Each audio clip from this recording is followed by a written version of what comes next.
자, 오늘 알려드릴 부분은요, 2024년을 대비해서 여러분들이 어떻게 블로그를 준비하면 되는지에 대해서 제가 알려드리도록 하겠습니다.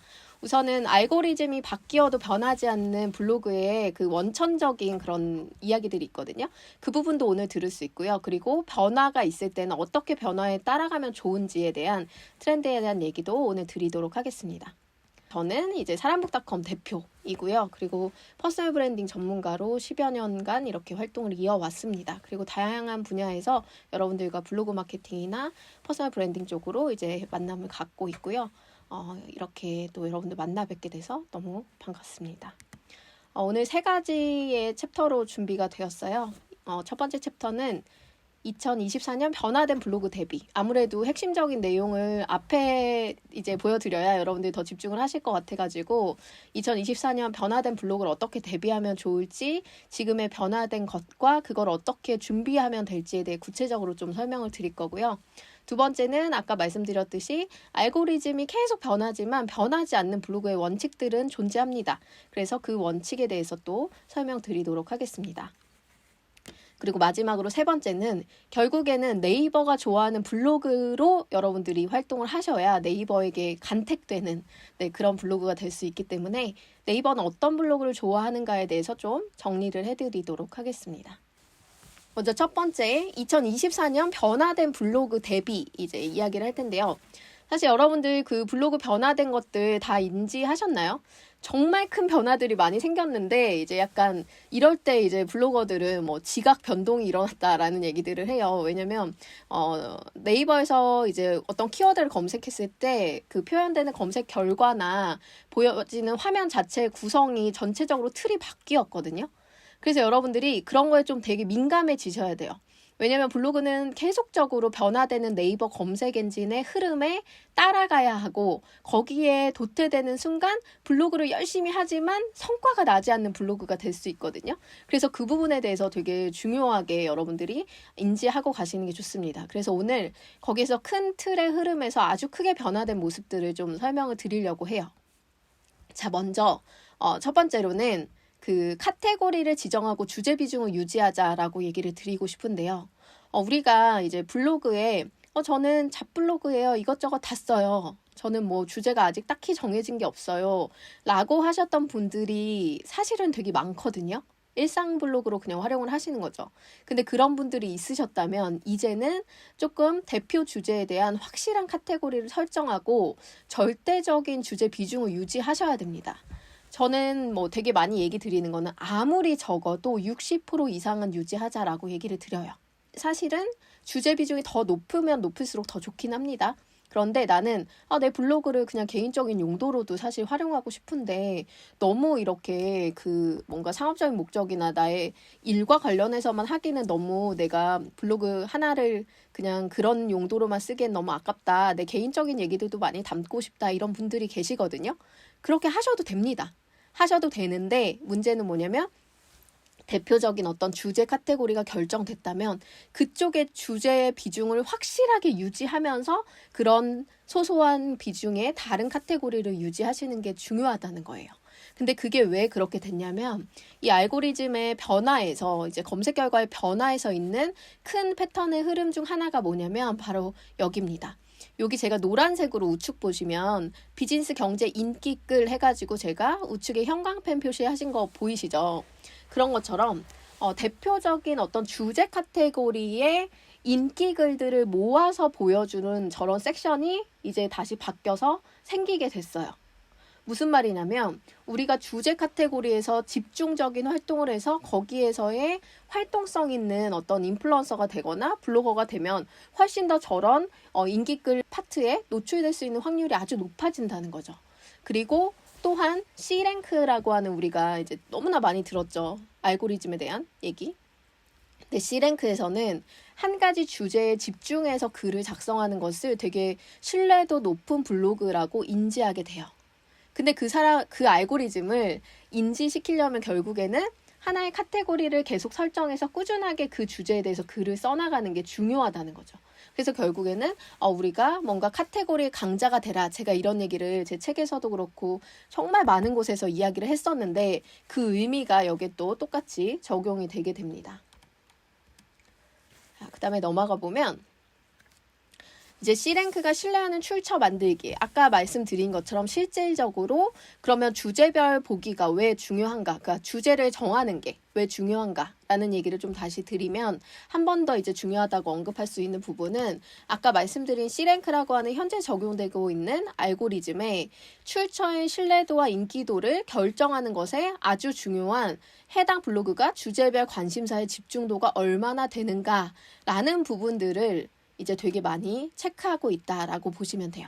그래서 우리가 주제 지수를 유지하고 한 카테고리의 강자가 되는 것이 결국에는 블로그를 되게 잘할 수 있는 이제 그 방법이 된다라고 다시 한번 말씀드릴 수가 있어요. 그러면 어떤 주제를 선택해야 돼요? 저는 주제 선택도 어렵고 뭘 해야 될지 잘 모르겠어요 라고 하신다면 가장 중요한 부분은 뭐냐면 우선은 블로그에서 유효한 주제가 무엇인가를 좀 살펴보시는 게 좋아요. 그래서 그걸 살펴보는 방법은 네이버 첫 화면에서 블로그라고 클릭을 하시면 주제별 보기라고 나옵니다. 주제별 보기. 근데 이 주제별 보기의 밑에를 보시면 관심 주제 해가지고 엔터테인먼트 예술, 생활 노하우 쇼핑, 취미 여가 여행, 지식 동향 이런 식으로 대표 주제가 있고 그 대표 주제를 클릭해서 들어가 보시면 그 안에 그 세부 주제들이 나눠져 있습니다.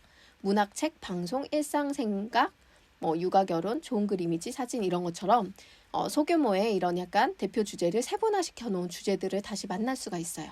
그래서 여러분들은 뭘 해야 되냐면 우선은 내가 주제를 삼으려고 하는 것이 이 대표 주제 카테고리 안에 좀 있는가 이걸 먼저 확인을 하시는 게 좋아요. 이건 어떤 거냐면 모든 SNS가 다 그런데요. 어떤 SNS에서는 이 분야가 좀 잘 돼. 또 어떤 SNS는 또 이 분야가 잘 돼. 이런 것처럼 그 각각의 플랫폼이 원하는 이미지와 성향 같은 게 있단 말이에요. 근데 블로그는 지금 보시는 이런 부분의 주제를 좋아한다 라고 생각하시면 됩니다. 그래서 결국에는 우리가 카테고리의 어떤 결정을 하실 때에도 블로그가 원하는 카테고리에서부터 출발하는 것도 중요하고 그 안에 사람들이 어떤 관심사가 블로그에서 많이 있는가 이런 걸 살펴보시는 게 좋습니다. 그리고 그렇다면 블로그가 신뢰하는 출처 그리고 추천하는 출처의 글들은 도대체 어떤 게 있고 누가 잘하는 건가 이런 것들을 살펴보고 싶으시다면 지금 현재 보이는 이 화면 이 블로그 홈 화면에서 주제별 보기에 내가 원하는 주제를 선택하신 뒤에 보이는 이 화면 여기 앞에 세 가지 있죠? 이 세 개가 뭐냐면 블로그 탑 주제예요. 그래서 주제별로 제일 잘 썼다라고 생각하는 글들을 여기 추천해서 메인 노출을 시켜줍니다. 그래서 내가 잘 쓴 블로그가 좋아하는 블로그 어떤 거지? 궁금하시면 그 카테고리 강자의 글들은 여기 보이는 이 탑 글을 자주 살펴보시면서 벤치마킹 하시면 되게 좋은 공부가 될 수 있다라고 생각하시면 될 것 같아요. 자, 그 다음에 여러분들이 놓치고 있는 부분. 그러면 알겠어요. 주제에 어떤 집중해서 글 쓰는 건 좋겠어요. 근데 그거가 어떻게 네이버가 그거를 확인할 수가 있죠? 이런 생각을 하실 수가 있는데 그 부분에 대해서 여러분들이 그동안 설정에서 놓치셨던 부분들을 좀 말씀드리도록 하겠습니다. 우선은 여러분들이 처음에 블로그를 이제 설정하실 때 블로그 관리에 들어가시면 블로그 정보라고 있습니다. 블로그 정보. 블로그 정보에 들어가시면 밑에 쭉 내려보시면 내 블로그 주제라는 게 있어요. 내 블로그 주제. 그래서 여기에서 메인 카테고리를 설정해 주시는 게 아주 좋아요. 그래서 이 부분 놓치고 계셨다면 설정 반드시 해주시고요. 그 다음에 또 발행 설정, 글을 다 쓰시고 나서 발행하실 때 지금 보시는 것처럼 주제라고 적혀 있는 부분에 문학 책이라고 돼 있죠.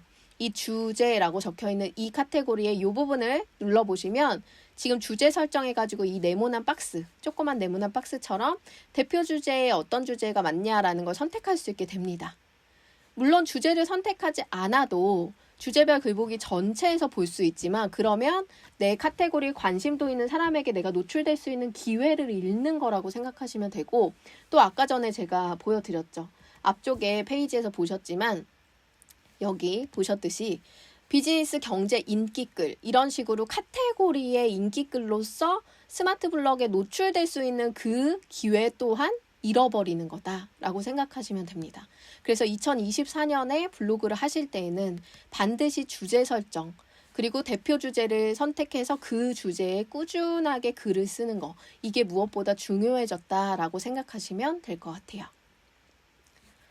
자, 그 다음에 2024년 변화된 블로그 어떤 걸 또 대비해야 하냐면 묶음 글을 발행하시는 걸 추천드립니다. 사실 묶음글은 그 전에부터 계속 적용이 되긴 했지만 사람들이 이거 도대체 왜 이렇게 한 거야? 왜 이렇게 한 거야? 하면서 불만이 많았어요.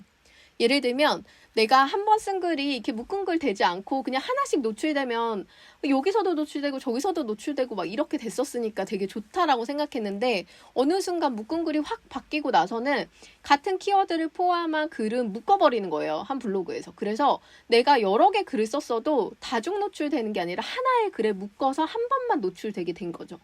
그래서 그렇게 된 다음에 사람들이 뭐라고 생각했냐면 이렇게 되니까 뭔가 약간 내가 여러 번 글 쓰는 게 되게 의미가 없어졌다 이런 생각을 하시는 경우들이 있었어요.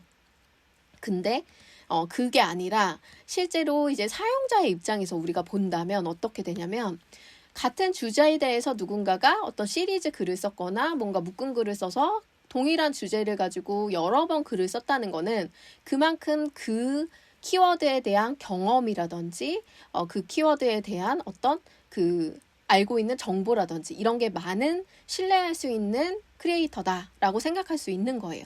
그래서 블로그에서 이제는 묶음글이라는 게 생겼기 때문에 여러분들도 뭔가를 글을 쓰실 때 그 키워드가 나한테 되게 중요해요.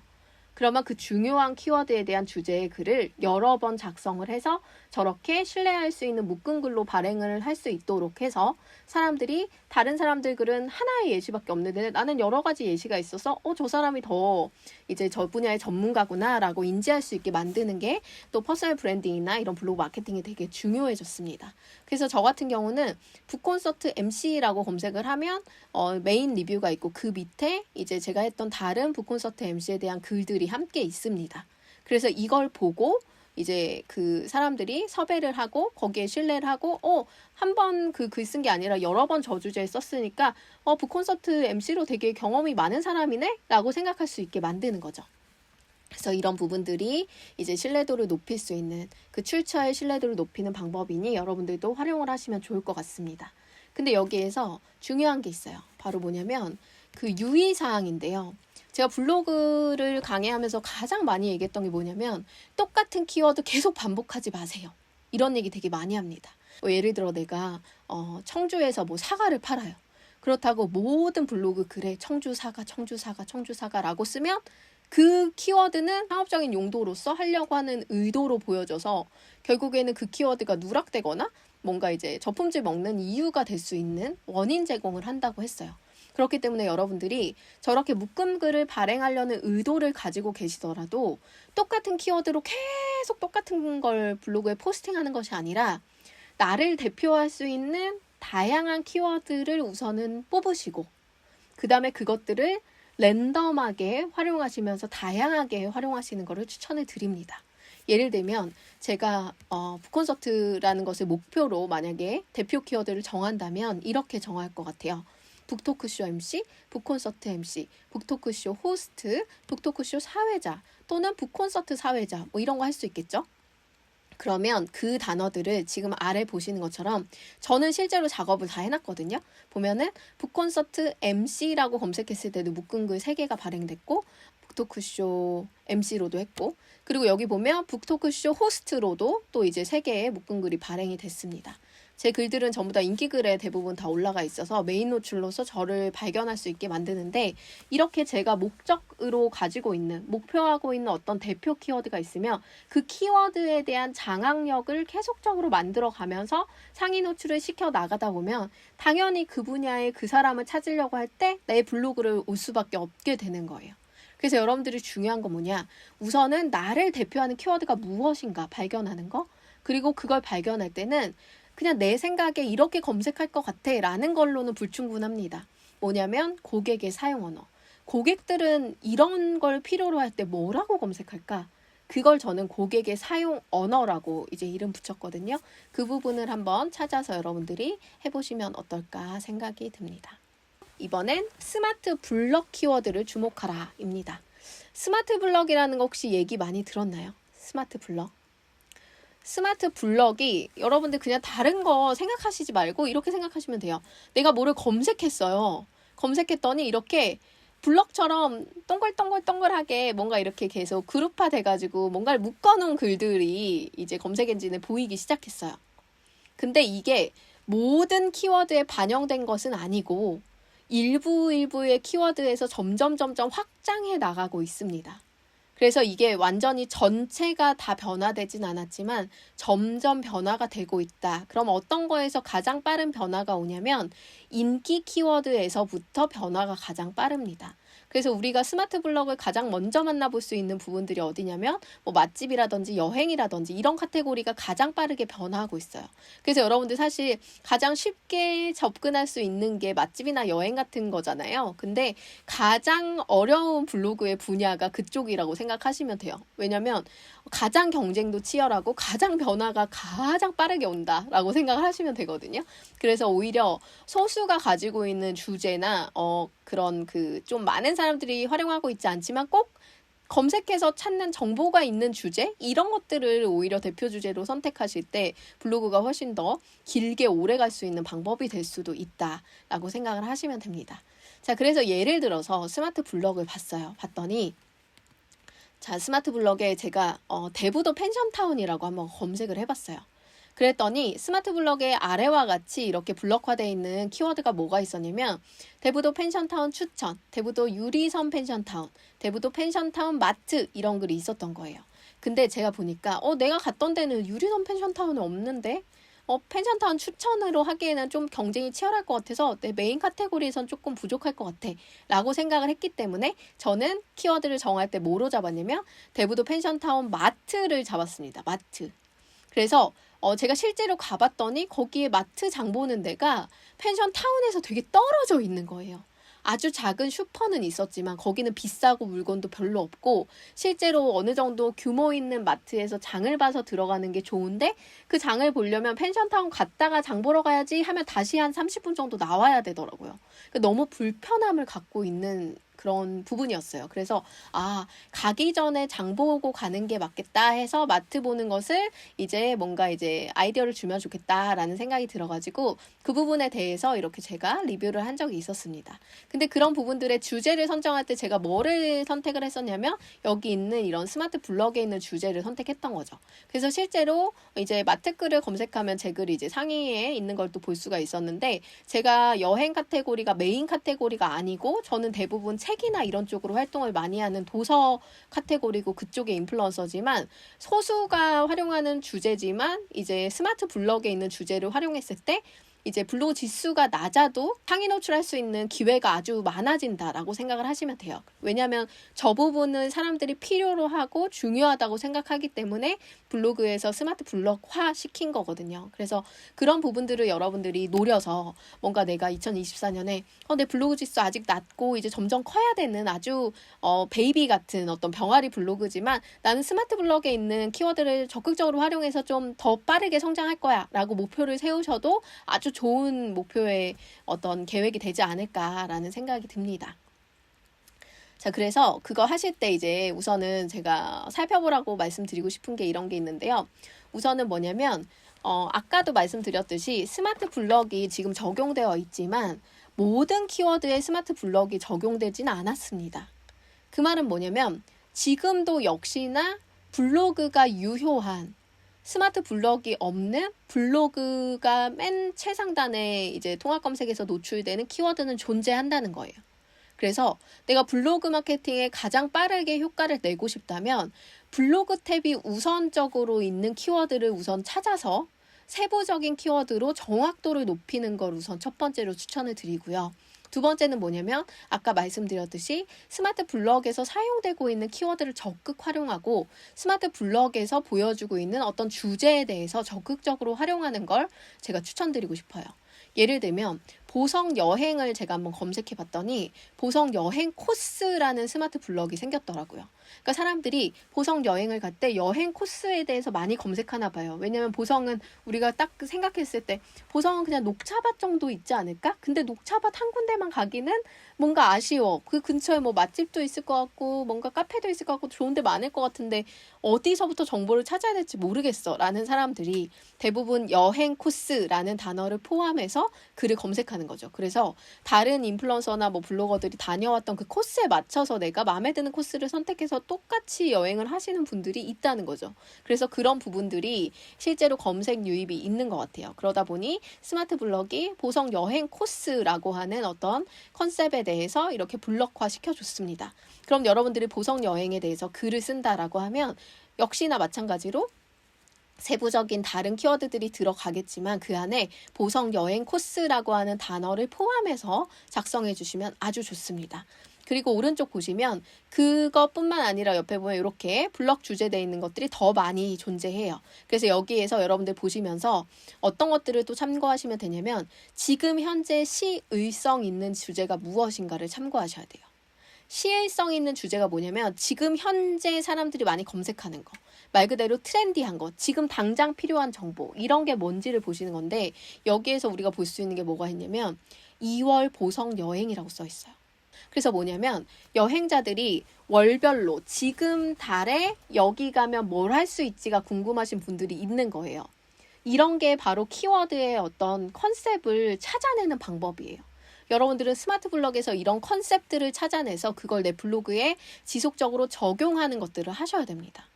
무슨 말인지 아시겠죠? 그래서 이 부분들이 바로 스마트 블럭의 아주 중요한 요소이고요. 그리고 그 밑에 또 보면 함께 많이 찾는 이라고 해서 또 연관 키워드 같은 것들을 이제 줍니다. 그러면 거기에서 보시면서 여러분들이 또 참고하셔서 아 여기에서 사람들이 이런 것들을 좋아하고 이런 것들을 찾는구나 라는 거를 확인하시고 기왕에 내가 보성 여행 숙소에 대해서 글을 쓴다 라고 한다면 그 숙소에 대해서 쓰실 때 그 부분에서 감성 숙소를 이제 포인트로 써주시는 것도 하나의 방법이 될 수 있어요.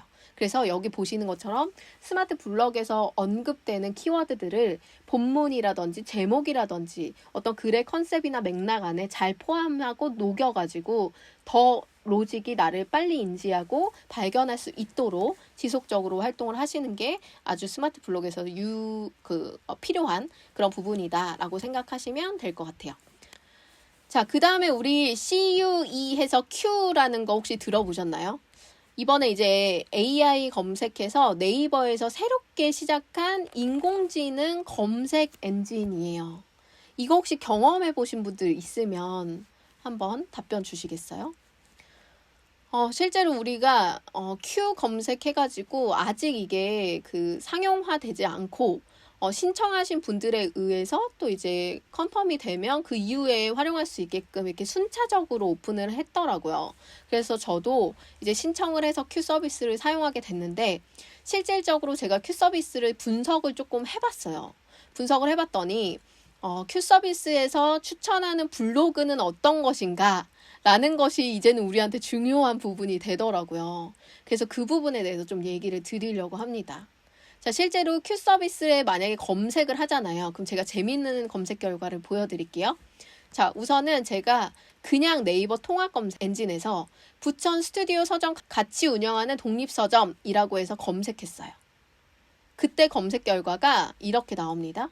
북앤 드로잉부터 시작해서 뭐 빛나는 친구들, 대전에 있는 거, 뭐 말도 안 되는 다른 걸 막 알려주죠. 그리고 뭐 이제 문화상점에 있는 글, 뭐 이런 걸 올려주는데 실제로 여기에는 사람북닷컴에 대한 얘기가 한 개도 없어요. 그죠? 근데 제가 Q 검색에서 부천 스튜디오 서점 같이 운영한 독립서점 검색해줘 하니까 바로 사람북닷컴 하나를 알려줘요. 되게 신기하죠, 여러분? 저는 실제로 서점 운영을 하고 있지는 않지만 저는 이렇게 검색 결과가 나올 것을 100% 예측하고 지금 예시를 만든 거거든요. 근데 왜 이 얘기를 드리냐면 우선은 Q 검색에서는요. 가장 공식적인 자료부터 답변에 활용합니다. 그 Q 검색에 대한 어떤 신뢰도를 높일 수 있는 방법인데요. 자, 예를 들어서 이거는 제가 한번 보여드릴게요. 저도 이제 검색해보고 되게 재밌어가지고 이제 활용을 하고 있는데 그냥 여기 들어가 볼게요. 들어가서 Q 검색을 이제 승인을 하면 이렇게 Q 검색 창으로 눌러서 들어가실 수가 있고요. 여기에서 예를 들어 제가 예를 들어 해볼게요. 국내 최고 퍼스널 브랜딩 전문가를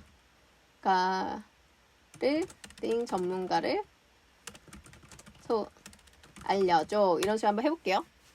뭐라 제 이름이 나올지 한번 보겠습니다. 안 나올 수도 있어요, 여러분. 이렇게 얘가 아직 똑똑하지 않네요. 그죠? 자, 다른 걸로 해볼게요.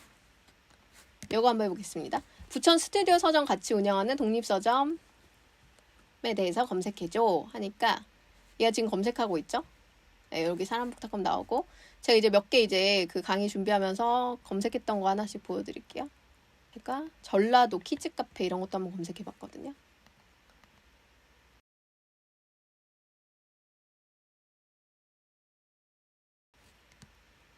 자, 이런 식으로 제가 검색해봤어요. 전라도 지역에서 키즈 놀이터가 있는 아이와 함께 가볼 만한 맛집을 알려줘 했더니 여기에서 맞는 것들에 대해서 이렇게 추천을 했어요. 이렇게. 그죠? 그래서 이런 것처럼 지금 보시는 것처럼 이런 약간 정보들을 이제 그 검색할 때 여기 보시면 내가 이렇게 키워드를 입력했는데 이 알고리즘을 아주 똑똑하게 이런 식으로 그 키워드를 이제 다 뭔가 분리해가지고 만들었어요. 예를 들면 자 보세요. 키즈 놀이터라는 단어를 여기서는 어떻게 바꿨냐면 키즈 카페라고 바꿨고요. 그죠? 그리고 아이와 가볼 만한 맛집 했더니 여기에 또 아이와 가볼 만한 맛집 활용을 했고 키즈 놀이터 맛집이라는 새로운 어떤 그 조합된 키워드도 만들어서 검색을 했어요. 그래서 이런 단어들을 포함한 글들을 찾아서 그 안에서 이제 노출을 해준 거죠. 그리고 이 글에서 보면은 여기 보면 놀이방이라는 키워드가 있죠. 그죠? 놀이방. 아이와 함께 가기 좋은 이런 단어들. 근데 이거를 왜 제가 이렇게 그 집중해서 읽냐면 여러분들은 이제 Q 검색에서 내 글이 노출되게 여기 보시면 참고 정보라고 이렇게 나오죠. 여기에 내 글이 노출되게 하려면 알고리즘 이 Q를 자주 활용을 하시면서 이 알고리즘이 인식하는 이 고객의 사용 언어 있죠. 알고리즘의 사용 언어를 포함한 단어들을 포함해서 글을 쓰시는 게 아주 중요하다는 거예요. 그래서 예를 들면 여기 아까 말씀드렸듯이 키즈 놀이터, 뭐 키즈 카페, 키즈 놀이터 맛집, 아이와 가볼 만한 맛집, 뭐 아이와 함께 가기 좋은 식당 이런 단어들 있죠. 그런 것들을 여러분들이 이제 그 본문 안에 포함해서 넣으시면 알고리즘의 선택을 받을 수 있는 확률이 아주 높아지는 거죠. 결국에는 우리가 고객의 사용 언어와 알고리즘의 사용 언어와 이런 것들을 잘 분석하고 내가 쓰는 글마다 그 글들을 어떤 식으로 활용하고 있는지를 한 번쯤은 검토해 보는 게 되게 중요해요. 그래서 그런 부분들이 Q 검색에서 아주 중요해졌고 그 다음에 또 보여드리면 이제 공식 자료 아까 전에 이제 제가 옛날에 검색했던 거 하나 보여드리면 예를 들어서 제가 사람북닷컴은 어떤 기업이야? 저희 회사를 알고리즘한테 물어봤어요. 그랬더니 얘가 어떻게 대답을 하냐면 이렇게 대답을 합니다.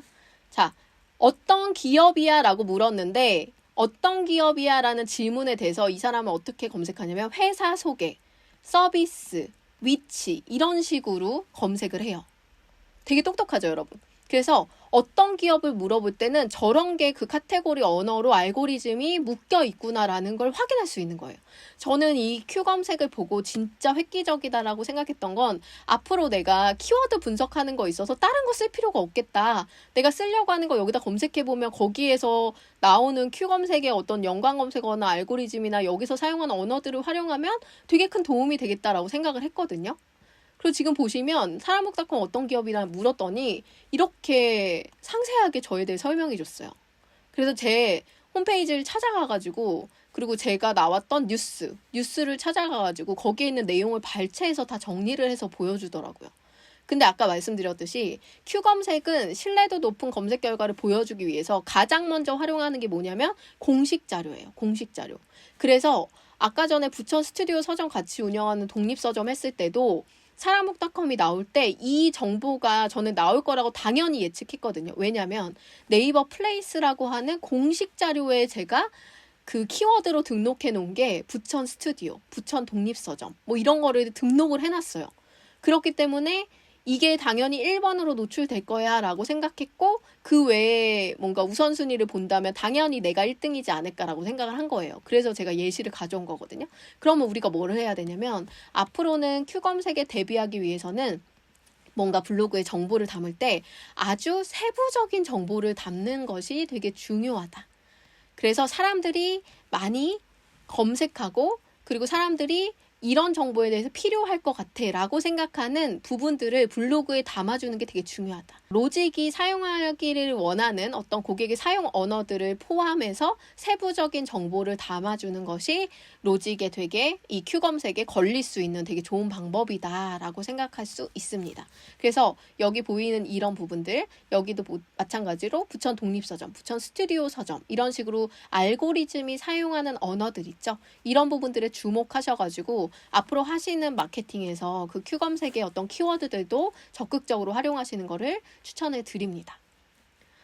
그래서 여기 보시다시피 세부적인 고객의 니즈가 담긴 정보를 입력하라 라고 해놨어요. 아까 제가 보여드렸죠. 그거 보신 것처럼 이 각각의 키워드들이 그 알고리즘이 활용하고 있는 단어이기 때문에 내가 기존에는 그냥 키즈 놀이터라는 단어만 썼다면 본문 안에 키즈 카페, 뭐 키즈 놀이터 맛집, 뭐 이런 식의 놀이방, 뭐 이런 식의 단어들을 활용해가지고 좀 더 알고리즘이 빠르게 나를 인식할 수 있는 환경을 조성해주면 더 많이 이제 사람들에게 노출될 수 있는 확률이 높아진다라고 보시면 될 것 같습니다.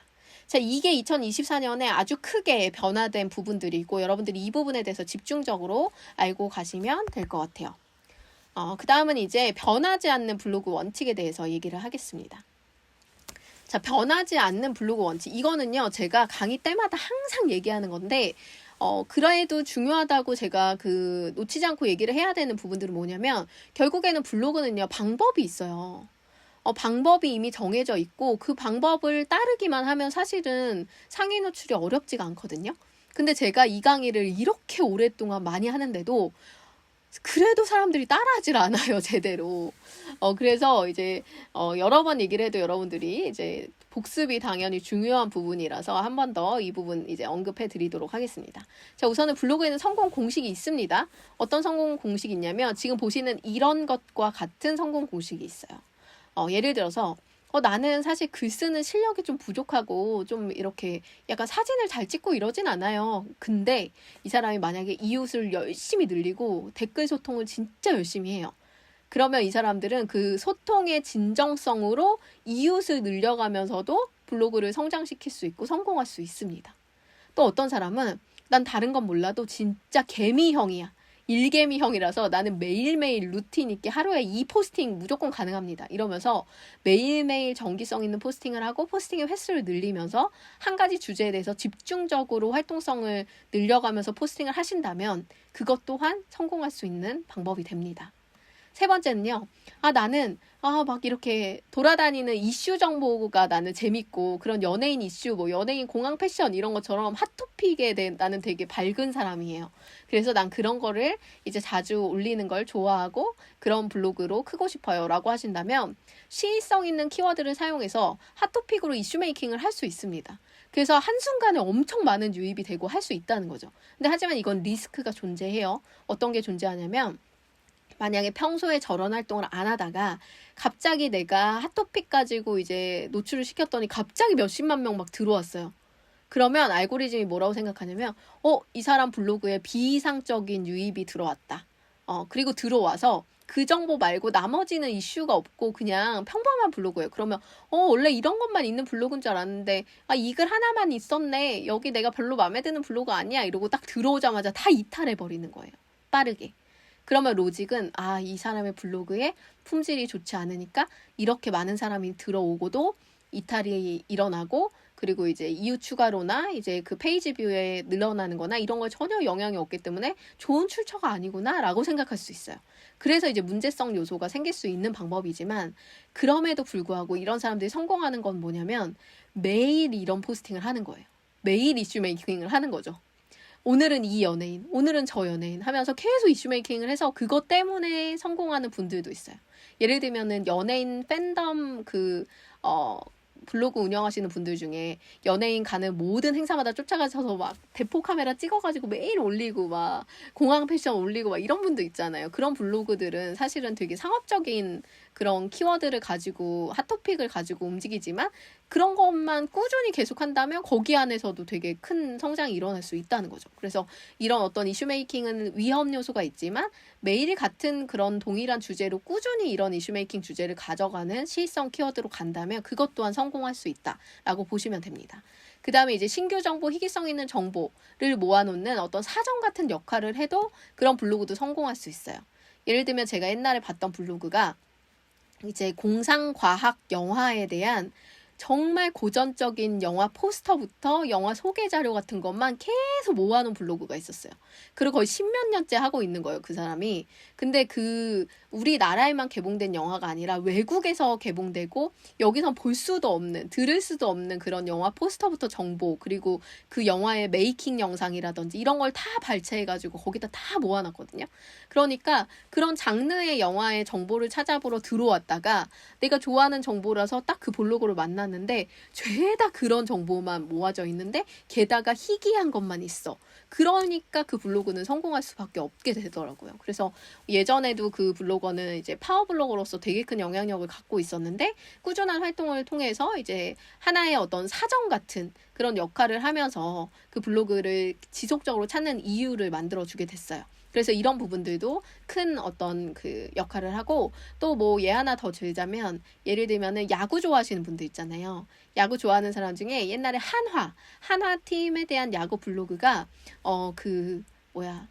이제 그 선수들이 새로 영입되고 그 선수의 어떤 승률 이런 거를 전부 다 표로 만들어서 매번 기록을 하는 사람이 있었어요. 그래서 내가 이 팀을 응원하면 그 팀에 대한 모든 정보는 거기 다 있는 거죠. 그런 사람들의 역할은 확실하게 사전 같은 역할을 하면서 이 블로그에 성공을 할 수 있는 그런 요소가 됩니다. 자, 그리고 이제 다음번에는 스토리텔링 에세이 작가용 감성 스타일이 있는데 이거 되게 재밌는 얘기 하나 드리면 그 배우 중에 누구지? 부부의 세계 나왔던 그 여자 배우 있죠? 그 이름이 뭐죠? 요즘 진짜 핫한데 한소희인가? 맞나요? 한소희? 아무튼 그 여배우 그 요즘 제일 인기 있는 여배우 있거든요. 그 여배우가 블로그를 해요, 여러분. 근데 작년도에 가장 많은 공감을 받은 블로그가 한소희 블로그였어요. 놀랍죠? 근데 한소희가 뭐 했냐면 뭐 이렇게 짤 같은 거 모으고 막 자기 이렇게 널브러져 있는 사진 하나 올리고 막 이러면서 되게 웃기게 그냥 글을 쓴 거였는데 그게 가장 많은 공감을 받은 글이 됐어요. 그러니까 이런 거는 뭐냐면 그 사람이 뭐 상위 노출 방법을 알겠어요?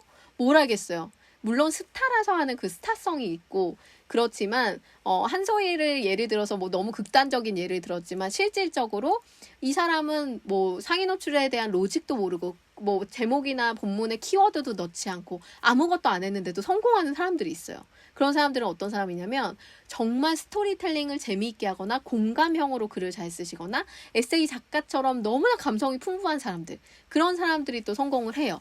그래서 이런 것들도 뭔가 이제 대단한 어떤 성공 요소 중에 하나일 수 있다. 그래서 여러분들이 나는 그런 건 잘하지만 난 진짜 이성적인 글쓰기엔 진짜 자신이 없어요. 이런 분들은 저런 방법으로도 성공할 수 있다라고 보시면 됩니다. 그리고 타겟을 명확하고 그리고 설정이 아주 좁고 뾰족하게 블로그 마케팅 하는 것도 성공할 수 있는데 예를 들어서 하나 말씀드리면 여러분들 고양이 좋아하세요? 고양이를 블로그 하시는 분 중에 길고양이 사진만 찍는 우체부가 한 명 있었어요. 저는 그 블로그 되게 좋아해서 자주 가긴 했었는데 어떻게 보면 길고양이를 좋아하는 사람들이 세상에 얼마나 많이 있겠어요. 물론 고양이를 좋아하는 사람은 많지만 길고양이 사진을 좋아하는 블로그는 뭐 소수일 수 있잖아요. 근데 그분이 그런 사진만 계속 블로그에 모아갔어요. 그러다 보니까 고양이 좋아하는 사람들이 거기 팬으로 모이면서 어떤 것까지 했냐면 매달 고양이 우표를 발행해요. 근데 되게 재밌지 않나요? 우체부예요. 그 사람 본업이. 우체부로 배달 다니면서 그 약간 달동네 같은 데 배달을 다니다 보니까 걸어서 배달을 다니거든요. 그 차가 못 다녀서. 근데 그렇게 배달을 다닐 때 자기가 만나는 길고양이를 사진을 찍어서 블로그에 올리기 시작했는데 그게 대박이 난 거죠. 그래서 길고양이 사진을 찍은 걸 모아서 그중에 베스트 포토를 골라서 그 베스트 포토로 매달 우표를 발행하는 거예요. 자기가 우체부니까. 자기 사진을 넣고 우표 발행이 가능한가 봐요. 그래서 그거를 판매하는데 실제로 여러분들 판매가 일어날 것 같으세요? 안 일어날 것 같으세요? 진짜 놀랍게도 판매가 일어납니다. 사실 우리가 이제는 우표가 어디 필요하겠어요. 그냥 우체국 가면은 사실 편지를 진짜 붙일 일도 없지만 이메일을 대부분 쓰지만 진짜 있다고 하더라도 대부분 그냥 가면은 돈 내면 이렇게 스티커로 전자우편처럼 이렇게 딱 찍어가지고 주잖아요. 그래서 내가 우표를 사서 침 발라서 붙이던 그 감성은 저 세대 80년대 세대까지가 끝이었던 것 같고 우리 아이들은 사실 우표가 어떻게 생긴지도 잘 모를 것 같거든요. 그런 시대인데도 불구하고 그 고양이 우표가 엄청나게 인기가 있어요. 그러니까 이런 것처럼 타겟이 아주 좁죠. 뾰족하죠. 그런데 그런 자료가 계속 쌓여 있어요. 그럼 성공할 수 있다는 거예요. 그래서 이런 식의 어떤 컨셉을 갖고 가는 것도 여러분들의 성공 요소가 될 수 있다 말씀드리는데 그럼에도 불구하고 제가 여기에 이제 형광 패널 두 줄을 쫙쫙 거놨죠. 왜냐? 우리가 오늘 배울 것은 저 두 가지이기 때문이에요.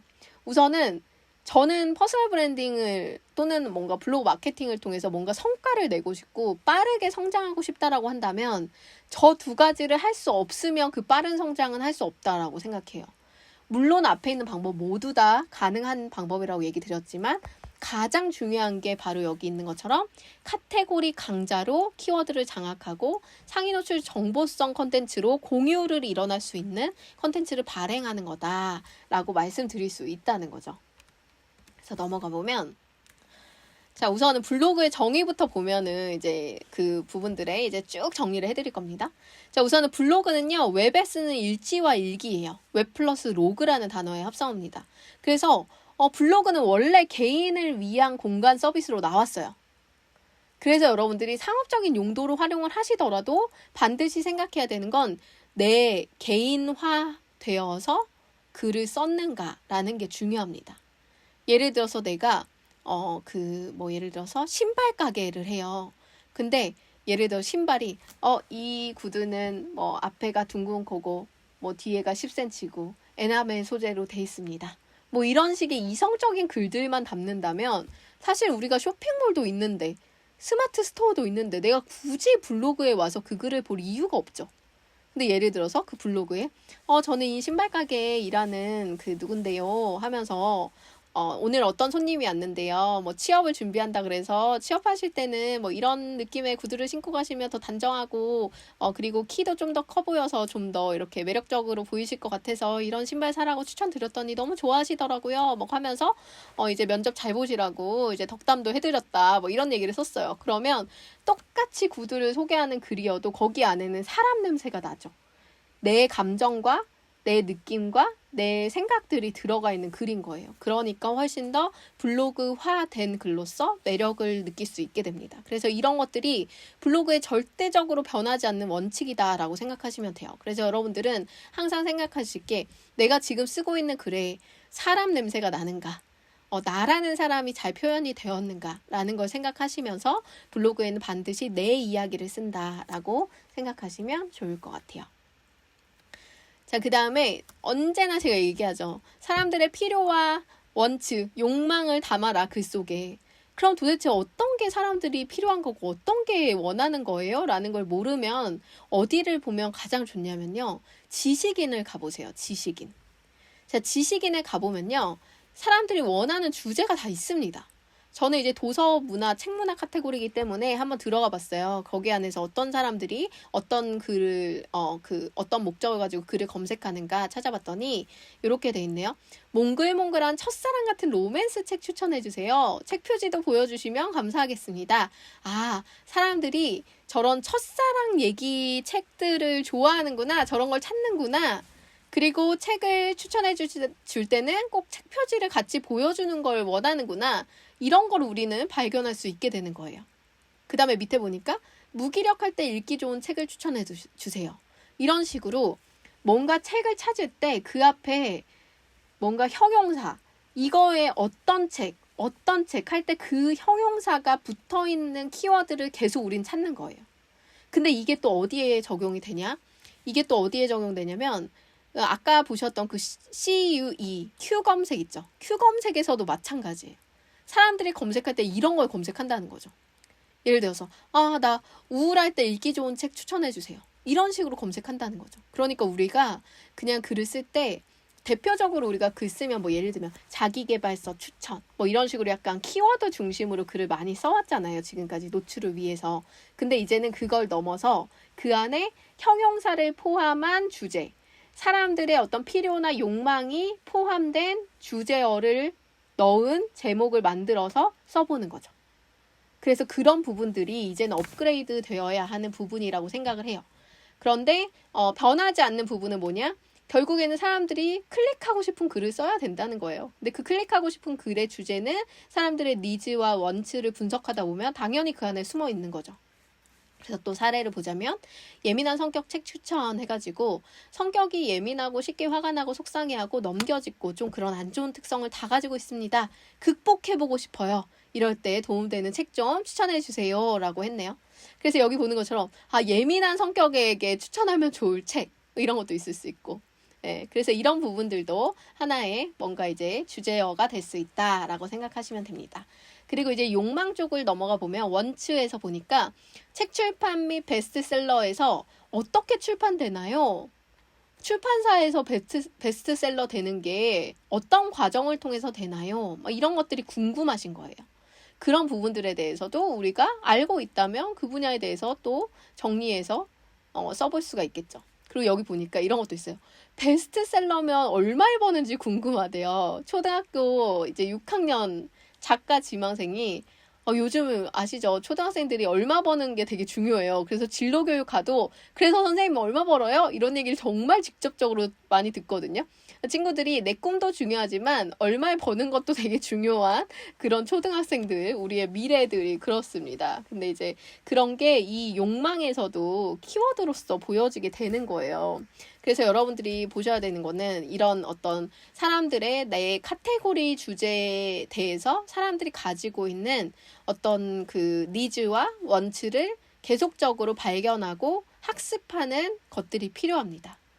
그래서 요즘 어떤 주제를 가지고 사람들이 계속 관심 있게 말하고 있는가 이런 부분들이 내가 계속 관심도 있게 가져가지 않으면 흐름이 가다 끊겨요. 근데 흐름이 끊기지 않게 꾸준하게 여러분들이 이 카테고리에 대한 이해를 해나가셔야 된다는 거죠. 그래서 그런 부분들이 매일 그냥 우리가 막 이렇게 인터넷에 이렇게 SNS 보면은 막 쇼츠나 릴스 같은 거 하루 종일 보고 있잖아요. 그런 거 하실 때 이렇게 하지 마시고 지식인 같은 데 가셔서 내 카테고리 관련된 단어 많이 검색해 보시고 그 다음에 아까 블로그 홈 가셔가지고 내 카테고리와 같은 동일한 주제를 가지고 있는 그 블로그 하시는 분들이 어떤 글 주제를 가지고 쓰는지 쭉 한번 보시고 그 다음에 이제 탑글, 주제별 탑글의 인기글은 어떤 식으로 선정되고 어떤 주제를 담았길래 그랬는가 이런 것들을 좀 열심히 살펴보시면서 해보시면 어떨까 생각이 듭니다. 자, 그 다음에 변하지 않는 블로그 원칙에 또 어떤 게 있냐면 홍보가 아닌 정보로 신뢰를 준다. 자, 홍보로 느껴지는 것과 정보로 느껴지는 것. 지금 사진 보시면 확연하게 티가 나시죠? 자, 왼쪽은요. 저는 이렇게 딱 보이면요. 절대 클릭하고 싶지 않을 것 같아요. 여러분도 그런가요? 지금 보시다시피 키워드만 나열된 제목, 상업적 대표 이미지, 퍼온 사진, 해시태그 오남용, 어디 가도 찾아볼 수 있는 일반적 정보. 이런 것들만 담아서 지금까지 포스팅을 하셨다면 이제는 업그레이드 되셔야 돼요. 이제는 그런 식으로 포스팅해서는 살아남을 수 있는 블로그의 시대가 아니에요. 이제는 좀 더 정보를 담으려고 해야 되고 그 정보에는 아주 개인적인 실질적인 경험과 뭔가의 나의 직접적인 생각과 느낌과 이런 것들이 잘 담기는 게 중요하다는 거죠. 그래서 고객의 니즈와 원치가 담긴 제목을 지어서 우선은 그 신축 건물 관리? 내가 건물은 샀는데 도대체 관리는 어떻게 해야 되는 거야? 내가 다 해야 되는 거야? 이런 거 궁금한 사람이 있을 수 있잖아요. 그런 사람들이 이렇게 찾아볼 수 있는 제목을 지어준 거죠. 그래서 고객의 니즈와 원치가 담긴 제목을 짓고 이미지도 이렇게 그냥 그 왼쪽에 있는 이미지처럼 누가 봐도 광고 같은 이런 이미지를 하는 게 아니라 지금 오른쪽 이미지 보면은 막 사람이 나와서 진짜 관리하는 모습들 막 보여주죠. 바쁘게 움직이는 것처럼 막 보이잖아요. 그리고 카톡에 어떤 대화를 캡처한 내용이 있어요. 그래서 이거 뭐지? 이거 실질적으로 뭔가 했던 사례인가 본데? 궁금하네? 이러면서 한 번 더 클릭하게 만들죠.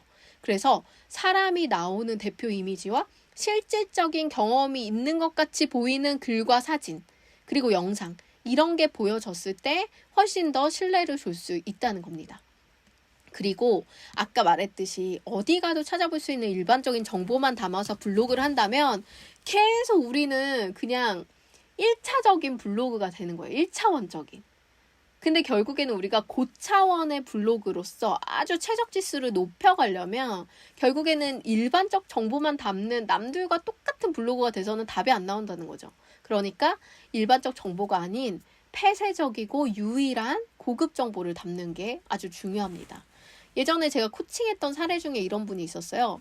어떤 기숙사를 하고 있는 고등학교였어요. 약간 예술고등학교였던 것 같은데 이제 그 딸을 그쪽에 이제 면접을 보러 갔다가 자기가 블로그에다가 어디서도 볼 수 없는 그 뭐 어디 예술고등학교 그 뭔가 기숙사 환경 뭐 학교 환경 아이들이 지낼 곳을 뭐 보여드립니다. 뭐 이런 걸 이제 쓴 거예요. 그래가지고 기숙사 그 방도 막 찍어주고 거기에 아이들 생활하는 생활 공간도 보여주고 이런 걸 이제 포스팅을 했거든요. 근데 그 글에 어마어마한 유입이 일어난 거예요. 정말 소수가 보는 아주 지역의 조그만한 기숙사 학교였는데도 불구하고 진짜 많은 유입이 일어난 거죠. 근데 왜 일어났냐면 거기에 대부분의 반응이 학부모들이에요.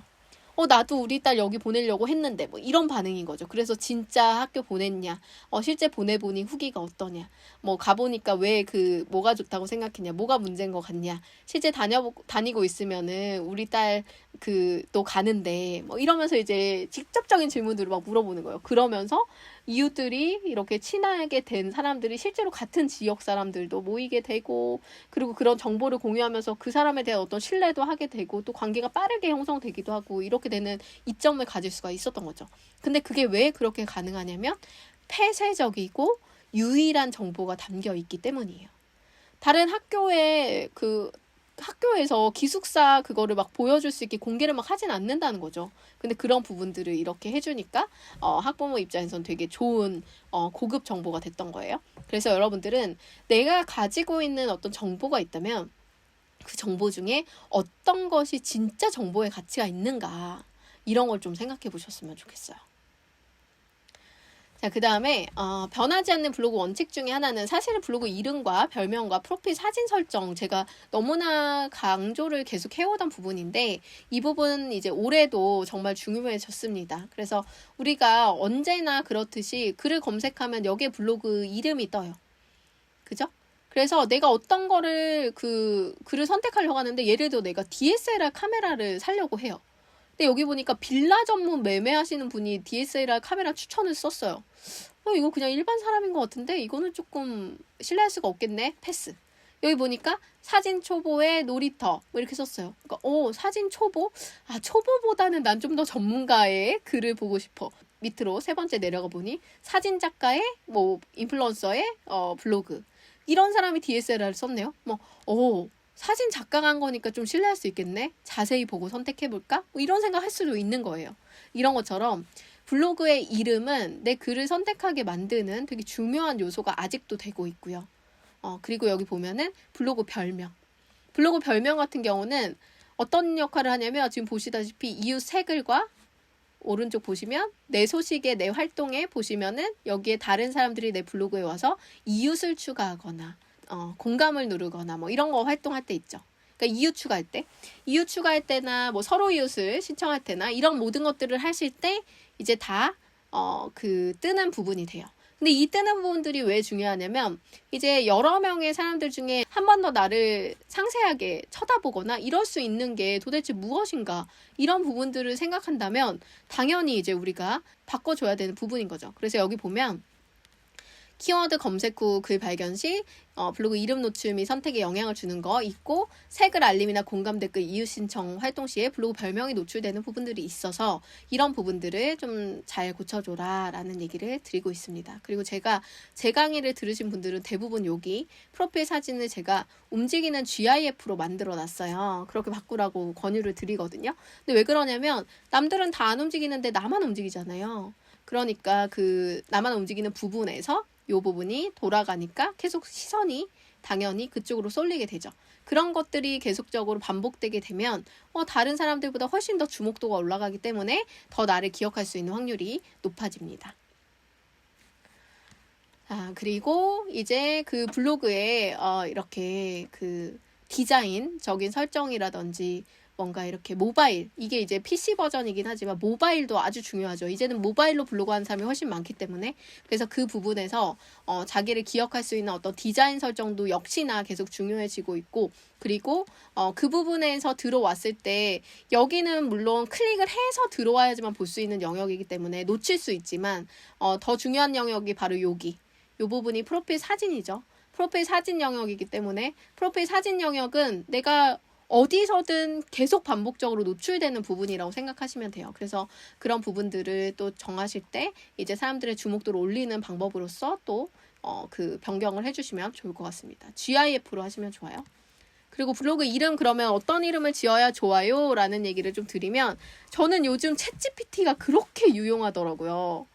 여러분들 챗GPT 활용하시나요? 네, 저도 사실 뭐 아주 많은 사용량을 가지고 가진 않아요. 하지만 블로그 이름 짓는 거에서 제가 정말 재밌게 지을 수 있는 챗GPT의 활용법을 알게 됐어요. 그러니까 예를 들어서 제가 지난주에 이제 빌사남이라고 하는 어떤 BSN 그 기업에 강의를 가면서 사례로 만든 건데요. 보시면 강남 청담 쪽 빌딩 매매를 전문으로 하는 빌딩 부동산 거래 전문가가 운영하는 블로그 이름을 지어줘 라고 이제 제가 GPT한테 말한 거예요. 그랬더니 청담 빌딩 매매 전문가의 거래 노하우, 이렇게 되게 식상한 이름을 지어주는 거예요. 그래서 더 많은 이름을 지어줘 했더니 이렇게 쭉 또 말을 해줬습니다. 근데 딱 보니까 여기서도 여전히 딱딱해요. 그래가지고 어떻게 했냐면 좀 더 MZ세대 감성의 이름을 지어줘 라고 했어요. 그랬더니 이렇게 재밌는 이름을 많이 만들어줬어요. 예를 들면 청담 빌딩 거래 셀렉트, 강남 빌딩 매매 감성룸, 청담 빌딩 트렌드 거래 코디, 이런 식으로 이제 만들어주더라고요. 그래서 제가 여기에서 또 한 번 더 디테일하게 뭐라고 줬냐면, 빌딩과 사랑에 빠진 남자처럼 호기심이 가는 빌딩 매매 전문가 이름을 지어줘 라고 좀 더 디테일한 어떤 디렉션을 줬어요. 그랬더니 그 다음에 뭐라고 했냐면 빌딩 연애자의 거래 로맨스, 이런 얘기를 하더라고요. 그리고 더 많은 이름을 지어줘라 했더니 더 이렇게 재밌는 이름도 지어줬고, 거기에서 짧게 7자로 줄여줘라 했더니 빌딩 로맨스, 건물 연애, 건물 로어, 빌딩 레터, 건물 썸, 빌딩 케미, 건물 로브, 이런 식의 되게 재미있는 이름들이 탄생이 됐습니다. 그래서 이제는 여러분들이 기술이 존재하기 때문에 이렇게 쉽게 이름을 지을 수가 있고, 최근에 제가 컨설팅하면서 이름 지었던 거 하나 사례를 보여드리면, 이제 질문을 통한 게임으로 매칭해주는 연애 프로그램 이름을 이제 하나 만들고 싶었던 거예요. 그래서 그거를 물어봤더니 마음을 맞추는 퀴즈, 러브링크라고 알려주더라고요. 그래서 더 많은 이름 예시를 부탁해 했더니 이렇게 10가지의 이름을 얘기를 해줬어요. 그래서 저희가 마음에 들었던 건 매력의 퍼즐, 러브 로직, 이게 마음에 들었거든요. 그래서 그 이름을 따서 바로 그날 1시간 만에 로고까지 다 만들었어요. 그래서 러브로직이라고 하는 이런 회사의 이름과 회사의 로고와 컨셉까지 전부 다 하루 컨설팅으로, 한 번의 컨설팅으로 전부 다 이제 완료를 시켰던 경험이 있습니다. 아주 최근 사례예요. 이제 앞으로 이 서비스가 런칭 될 겁니다. 그래서 이런 부분들도 챗GPT를 활용해서 했던 부분이다 라고 생각하시면 될 것 같습니다. 자, 그 다음에 이제 블로그 지수를 높여라. 이 부분 진짜 또 되게 열심히 집중해서 들어야 되는 부분인데요. 블로그 지수라는 게 있는 건 여러분들 아실 거예요. 그래서 요즘 불덱스라고 해가지고 막 블로그 들어가서 이것저것 계산해서 막 지수 검색해주고 순위 매기고 이런 것들 있잖아요. 그래서 여러분들 다들 한 번 정도는 해보셨을 것 같은데, 실질적으로 우리가 지수를 높이는 것이 어떤 것들이 유효한가를 알고 계시면 아주 좋습니다. 그래서 제가 정리를 해서 다 적어드렸는데요. 사실 여기에 정리해드린 부분들은요, 실제로 네이버에서 공식적으로 발표했던 내용들을 발췌한 것들이 있고, 그리고 제가 통계를 보면서 네이버 통계를 통해서 유추될 수 있는 부분들을 함께 포함해서 얘기를 드리려고 해요. 우선은 우리가 생각해야 되는 건, 지수라고 하는 것은 사람이 올리는 게 아니에요. 누가 올리는 거냐면 알고리즘이 확인하고 네이버의 검색 엔진이 확인하고 그거에 대해서 체크를 하는 거예요. 뭐를 체크하느냐? 팩트를 체크합니다. 팩트. 그러면 우리가 체크당하고 있는 팩트가 도대체 무엇인가를 보시면 돼요. 자, 볼게요. 조회수. 그죠? 얼마나 많이 보는가. 중요하죠? 순 방문자 수, 방문 횟수, 평균 방문 횟수, 재방문율, 평균 사용 시간. 다 뭐예요? 얼마나 방문했는가. 중요한 거예요. 그죠? 그리고 재방문율. 다시 온 사람은 누구인가. 그러니까 여기에서 저는 되게 중요하게 보는 것 중에 하나는 뭐냐면요. 방문자 수 대비 조회수. 그리고 재방문율. 그리고 평균 사용시간. 이 세 가지를 제일 중요하게 봅니다. 다시 말씀드릴게요. 방문자 수 대비 조회수. 재방문율, 평균 사용시간. 왜 그러냐면요. 사실 조회수는요. 카테고리마다의 영향력이 모두 달라요. 예를 들어서 맛집은 너무 많은 사람들이 이용하죠. 그래서 저희 챌린지만 해봐도 바로 티가 나는데 한 챌린지 하신 참여자가 지난달에 평균 유입이 월에 40명 정도 됐었대요. 근데 챌린지 끝나고 나서 월에 8,000명이 들어온 거예요. 일방문자가. 월이 아니라 일방문자가. 원래 40명 들어오던 사람이 8,000명이 들어온 거예요. 너무 놀라운 성과였죠. 근데 그럴 수 있는 거는 그만큼 활성화되어 있는 많은 유저가 있는 컨텐츠를 가지고 이제 글을 썼기 때문이에요. 그래서 조회수는 카테고리의 어떤 그 키워드의 영향력에 따라서 누구는 되게 많을 수 있고 누구는 되게 적을 수 있기 때문에 그냥 단순하게 숫자가 많은 것만으로 1등이다라고 할 수는 없는 부분인 거예요. 그냥 카테고리의 강자로 본다면 그 카테고리 키워드에 어느 정도의 점유율을 가지고 있는 조회수를 확보하고 있느냐, 이게 더 중요한 요소가 되기 때문에 조회수는 그 부분에서 약간 제외시킬 수 있는 부분인 거죠. 하지만 로직이 볼 때 이 사람을 신뢰할 수 있어 라고 할 수 있는 건 뭐가 있냐면 방문자 수 대비 페이지 뷰, 조회수. 그건 뭐냐면 한 번 방문해서 여러 개의 글을 본 거예요. 한 번 방문해서 여러 개의 글을 본 거예요. 그럼 뭐예요? 하나의 글 보러 왔다가 이 글이 좋으니까 다른 글도 보고 또 다른 글도 보고 하겠죠. 그러니까 블로그가 볼 때 이 사람 출처는 확실하구나. 한 번만 오면은 그 매력에 빠져나올 수가 없구나. 라고 생각할 수 있는 요소가 되는 거예요. 그래서 방문자 수 대비 페이지 뷰가 되게 중요한 요소가 되고요. 그 다음에 재방문율. 결국에는 다시 찾고 싶은 블로그가 된다는 검증은요. 재방문율에서도 있을 수 있고 이웃에 대해서도 있을 수 있어요. 이웃 추가. 왜냐면 내가 마음에 드는 블로그니까 이웃을 추가해가지고 다시 올 수 있는 환경을 만들겠죠. 그런 게 되게 중요한 요소가 되는 거예요. 그리고 평균 사용 시간은 뭐냐면 이 글에 머무는 시간이에요. 머무는 시간. 근데 게시글 하나 읽는데 사용한 평균 시간이 예를 들어 여기 보면은 한 155 정도 된대요. 저 같은 경우는 이제 180 정도 되네요. 180 초 해봤자 여러분들 뭐예요? 3분이에요, 3분. 그죠? 3분밖에 안 있어요. 근데 그게 제가 아주 상위 그룹에 있는데도 3분이에요. 평균 시간이. 그죠? 근데 실질적으로 사람들이 내 블로그에 1분, 2분밖에 안 머문다는 거예요, 여러분. 대부분은. 그죠? 근데 머무는 시간이 많아지면 많아질수록 이 사람 블로그에 볼만한 글이 있고 볼만한 자료가 있으니까 저렇게 오랜 시간 동안 머무는구나 라고 생각할 수 있는 게 바로 출처의 신뢰도라는 거죠. 그래서 저는 아주 중요한 부분들은 그 부분이라고 생각을 하고 그 외에도 보시면 다양한 부분들에 대해서 체크가 일어나고 있어요. 체크가 일어나고 있어요. 이런 부분들이 내 블로그에선 나의 로직에서는 이런 부분들을 체크하고 있구나라는 걸 여러분들이 알고 계시면 되고 지수를 올리기 위해서는 지금 보시는 것처럼 블로그의 활동성 지수 이건 어떻게 하시면 되냐면 꾸준한 글쓰기의 빈도를 가지고 꾸준하게 계속적으로 글을 쓰시는 루틴을 가져가시는 게 좋아요. 예를 들어서 내가 이번 주는 하루에 7개 쓰고 다음 주부터 하루에 1개밖에 안 써. 그러면 활동성 빈도수는 떨어진 거예요, 여러분.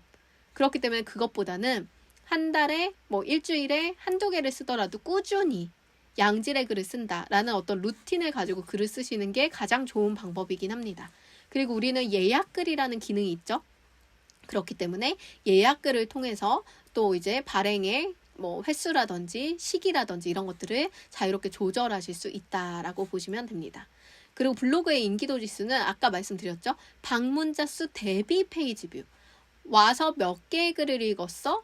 한 번 왔을 때 얼마나 많은 글을 봤어? 이런 게 되게 중요한 부분이 되고, 방문자 수도 보고 전체 방문자 수도 보고 재방문율도 보고 평균 머무는 시간도 보는 거예요. 아, 이 블로그가 이 정도로 이제 괜찮은 블로그구나, 머물 만한, 그리고 다시 오고 싶으면 그런 곳이구나 라고 생각할 수 있는 척도가 됩니다.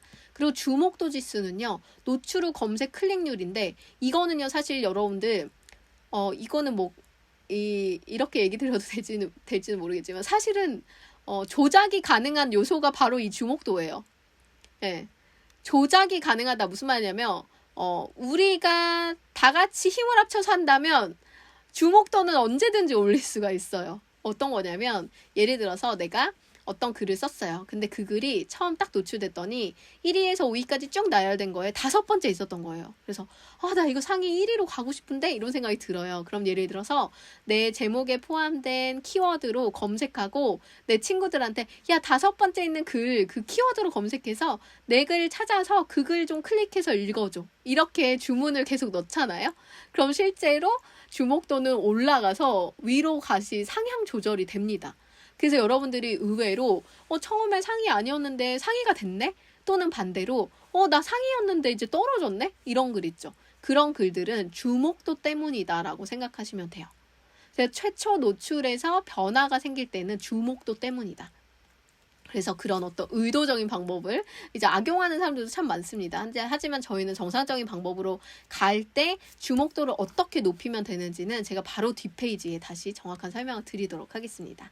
자, 그리고 포스트 인기도 지수, 스크랩 공감 댓글, 페이지 체류 시간, 동영상 조회수, 연결된 체인 클릭 수 이렇게 돼 있는데, 예를 들어서 이 포스트를 통해서 어떤 액션들이 일어났는가라는 게 포스트 인기도예요. 이 포스트에서 누군가 공유했어? 이 포스트에서 누가 공감을 눌렀어? 이 포스트에 누군가 댓글을 썼어? 이 포스트에 얼마나 머물렀어? 이 포스트에서 조회수를 얼마나 클릭했지? 동영상을 얼마나 클릭했지? 여기에서 얼마나 지도 서비스로 이동했어? 책으로 이동했어? 쇼핑으로 이동했어? 이게 이제 연결된 체인 클릭수거든요. 그런 거를 다 체크해서 이 포스트가 얼마나 영향력 있는 액션을 불러일으켰는가, 이런 게 포스트 인기도에 이제 해당된다라고 보시면 됩니다. 그리고 주제 지수. 주제 지수는 특정 카테고리에 집중된 활동과 글의 주제 집중도, 아까 말씀드렸듯이 주제 설정하고 글마다 주제 설정 또 해주시고 블로그 전체 주제 설정 해주시고 그 다음에 계속 그 주제로 글 보내기를 하셔가지고 그 특정 카테고리의 글이 꾸준히 쌓이면 실제로 지수가 올라갈 수 있다는 거죠. 그래서 그 부분 참고하시면 좋을 것 같고요. 아까 말씀드렸듯이 주목도 높이는 거는 의도적으로도 가능하지만, 물론 우리는 정상적인 방법으로 해야겠죠. 정상적인 방법일 때 주목도를 어떻게 높일 수 있는가? 아주 간단합니다. 자, 검색된 결과가 어떤가를 보시면 돼요. 어떤 키워드를 검색할 때 우리의 블로그 글이 이렇게 나오는데, 이 블로그 글에서 자 보시다시피 주제에 맞는 블로그 이름이 되었을 때 사람들이 클릭할 확률이 높아지죠. 그리고 클릭하고 싶은 대표 이미지를 포함했을 때 클릭하고 싶은 느낌이 더 강해집니다. 그리고 키워드를 포함한 문장이 잘 써져 있을 때, 여기 보시면 북콘서트 MC라고 제가 검색했기 때문에 이 볼드 처리된 주제어를 포함한 문장이 여기 한두 줄에 떠요. 그죠? 그래서 여기에 포함되는 문장은 잘 써주셔야 돼요.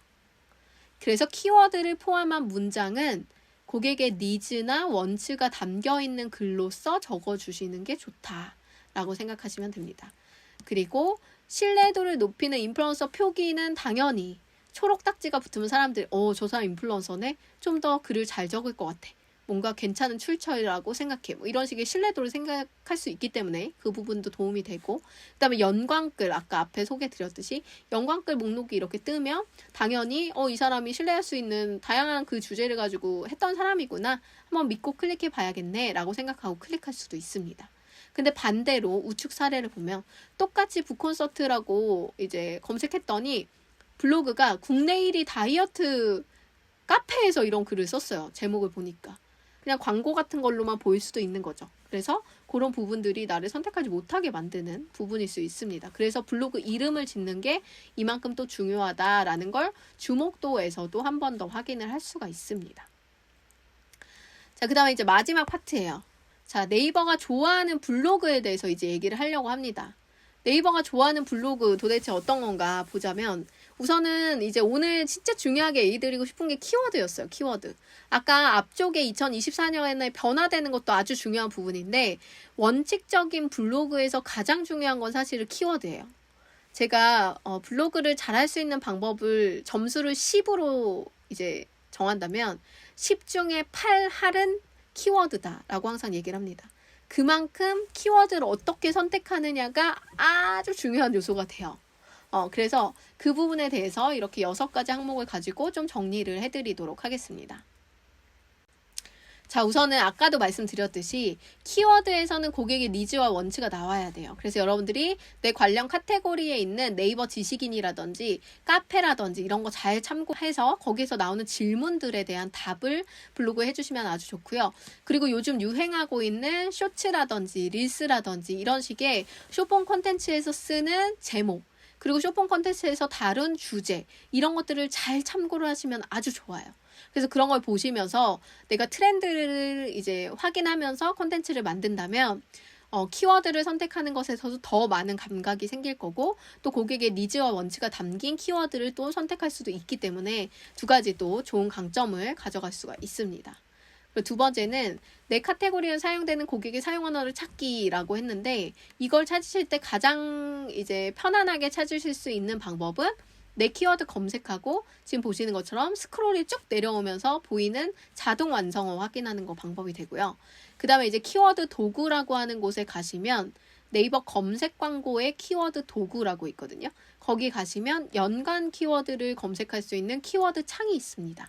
키워드 도구 창에 중요한 단어 5개 정도 넣고 조회하기를 누르시면 그것과 연관된 단어가 최대 1000개까지 나옵니다. 그 1000개를 쭉 보시면서 내 카테고리에서 사용되는 고객 언어를 발견하시는 게 중요해요. 그리고 아까 처음에 말씀드렸듯이 요즘은 Q 검색이라는 것도 생겼기 때문에 Q 검색에서 사용하는 그 내가 중요한 단어를 검색했을 때 그 단어를 연관해서 어떤 식으로 검색어를 활용하는지도 보시면, 아, 네이버가 가지고 있는 이 단어에 대한 카테고리 그룹이 이런 거구나 라는 거를 또다시 확인하실 수가 있습니다. 그래서 내 그 카테고리에 사용되는 고객의 사용 언어가 무엇인지 정말 주의 깊게 계속 발견해 나가는 작업들이 여러분들한테 먼저 선행되는 게 키워드를 잘 찾을 수 있는 아주 좋은 방법이 될 수 있습니다. 그 다음에 블로그 탭 노출 현황을 체크하셔야 되는데, 아까도 얘기 드렸지만 어떤 키워드가 실제로 블로그 서비스에 유효한 단어가 여전히 지금도 존재하고, 어떤 단어들은 너무 좀 경쟁이 치열하거나 너무 광고나 이런 게 많아가지고 블로그 탭까지의 진입이 어려운 키워드들이 있어요. 그런 단어들은 사실 조금 배제하고 쓰는 게 훨씬 더 효율이 나겠죠. 그래서 예를 들면 이런 거예요. 베스트셀러라고 검색했더니 책 관련 단어 중에 베스트셀러가 거의 한 4만 뷰 정도 나오는 되게 높은 키워드거든요. 그래서 검색했더니 죄다 파워링크만 나오는 거예요. 교보, 예스, 스마트 스토어 이런 것만 맨날 나와요.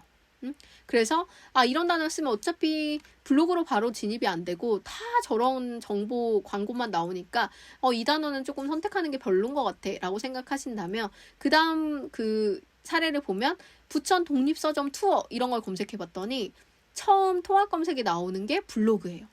그리고 거기에서 보여지는 게 블로그 인기글이라는 거죠. 그래서 이런 게 나오면 뭐예요?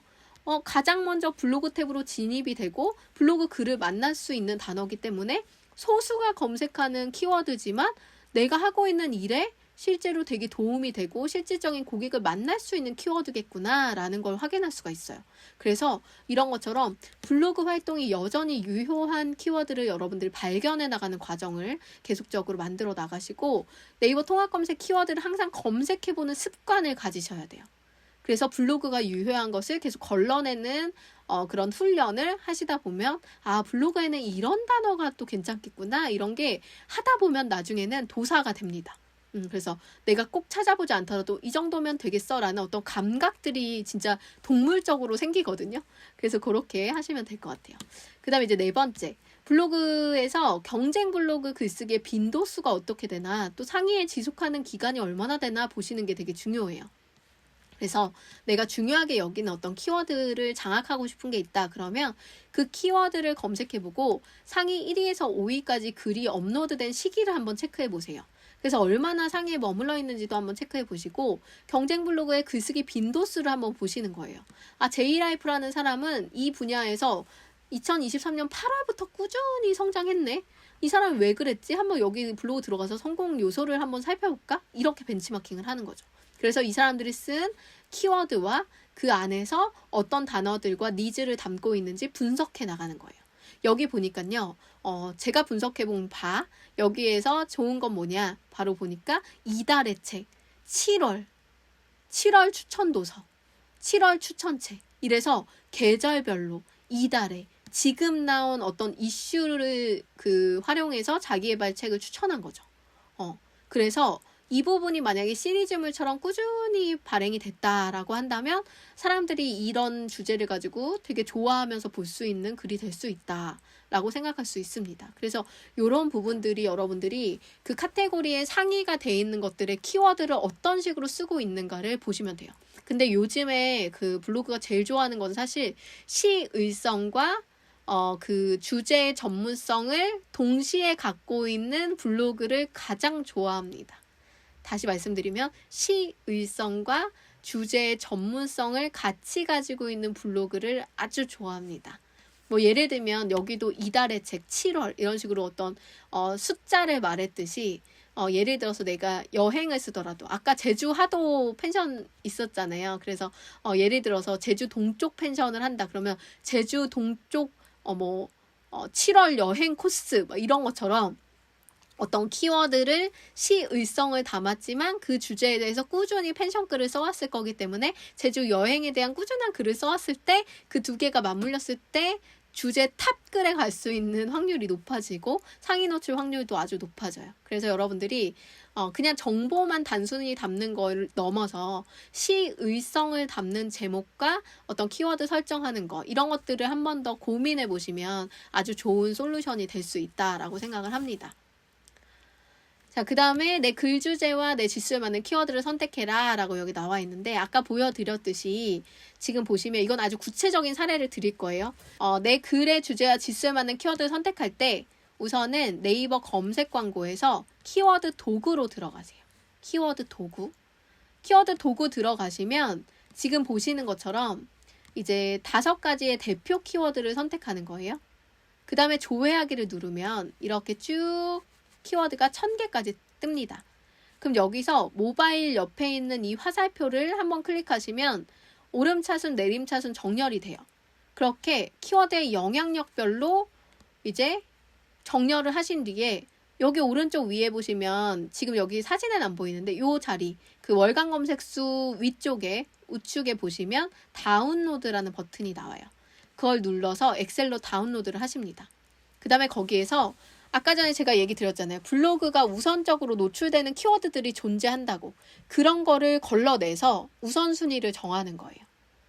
그 다음에 거기서 내 블로그 지수에 맞는 키워드를 선택하는데 초보 수준이면 1000뷰 이하, 중급 수준이면 3000뷰 이하, 고급 수준이면 10,000뷰 이하, 고수면 무제한 괜찮겠죠? 그런 키워드를 선택해서 이제 포스팅을 하시는데 제가 예시를 좀 아주 구체적으로 드릴게요. 빌딩 매매하는 회사 갔을 때 예시를 든 건데 여러분들 이거 보시면은 이제는 키워드 이렇게 정하면 되겠구나 뭔가 되게 그 매뉴얼이 될 거라는 생각이 들었거든요. 그래서 좀 보여드리도록 하겠습니다. 지금 보시는 것처럼 세부 키워드부터 상위 키워드까지 다양하게 포함된 제목을 지어라 라고 얘기를 했어요. 여기 보니까 내 지수에 맞는 걸 보면 지금 보니까 예를 들어서 내가 초보 수준이다. 그럼 1000뷰 이하랬죠. 그러면 꼬마 빌딩 매매 이런 게 이제 내가 노출할 수 있는 하나의 키워드일 거예요. 550뷰 정도 되네요.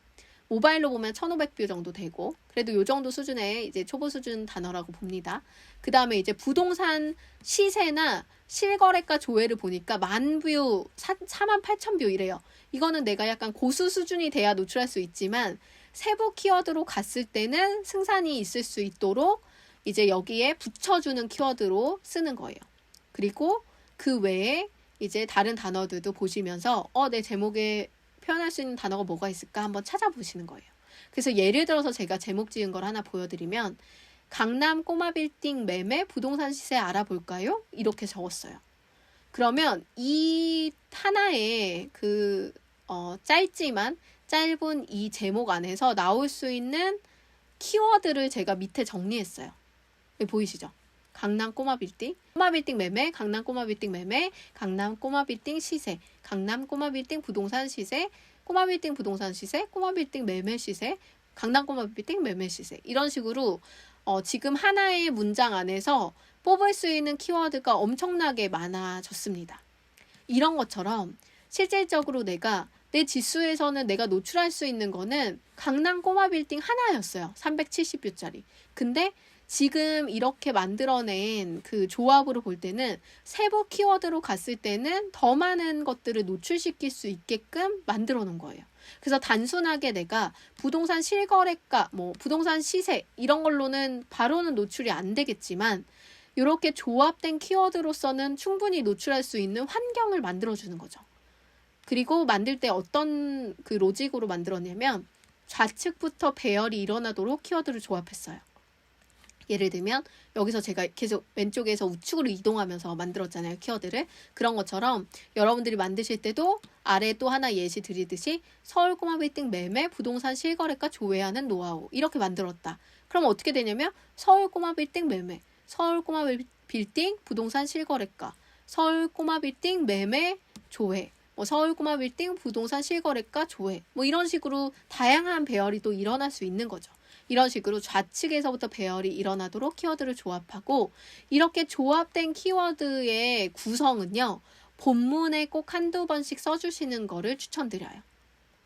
안 그러면 로직이 인식할 때 헷갈릴 수 있거든요. 그래서 제목에 조합이 일어난 키워드는 본문에도 한두 번 정도 반복해 주는 걸 추천을 드립니다. 그리고 제가 또 얘기 드리고 싶은 건 세부 키워드를 정하실 때는 반드시 아까 위에 얘기 드렸듯이 초보 수준은 1000 이하, 중급 수준 3000 이하, 고급 수준 10,000 이하의 내 수준에 맞는 단어를 반드시 포함해서 이제 키워드를 만드시는 걸 추천드려요.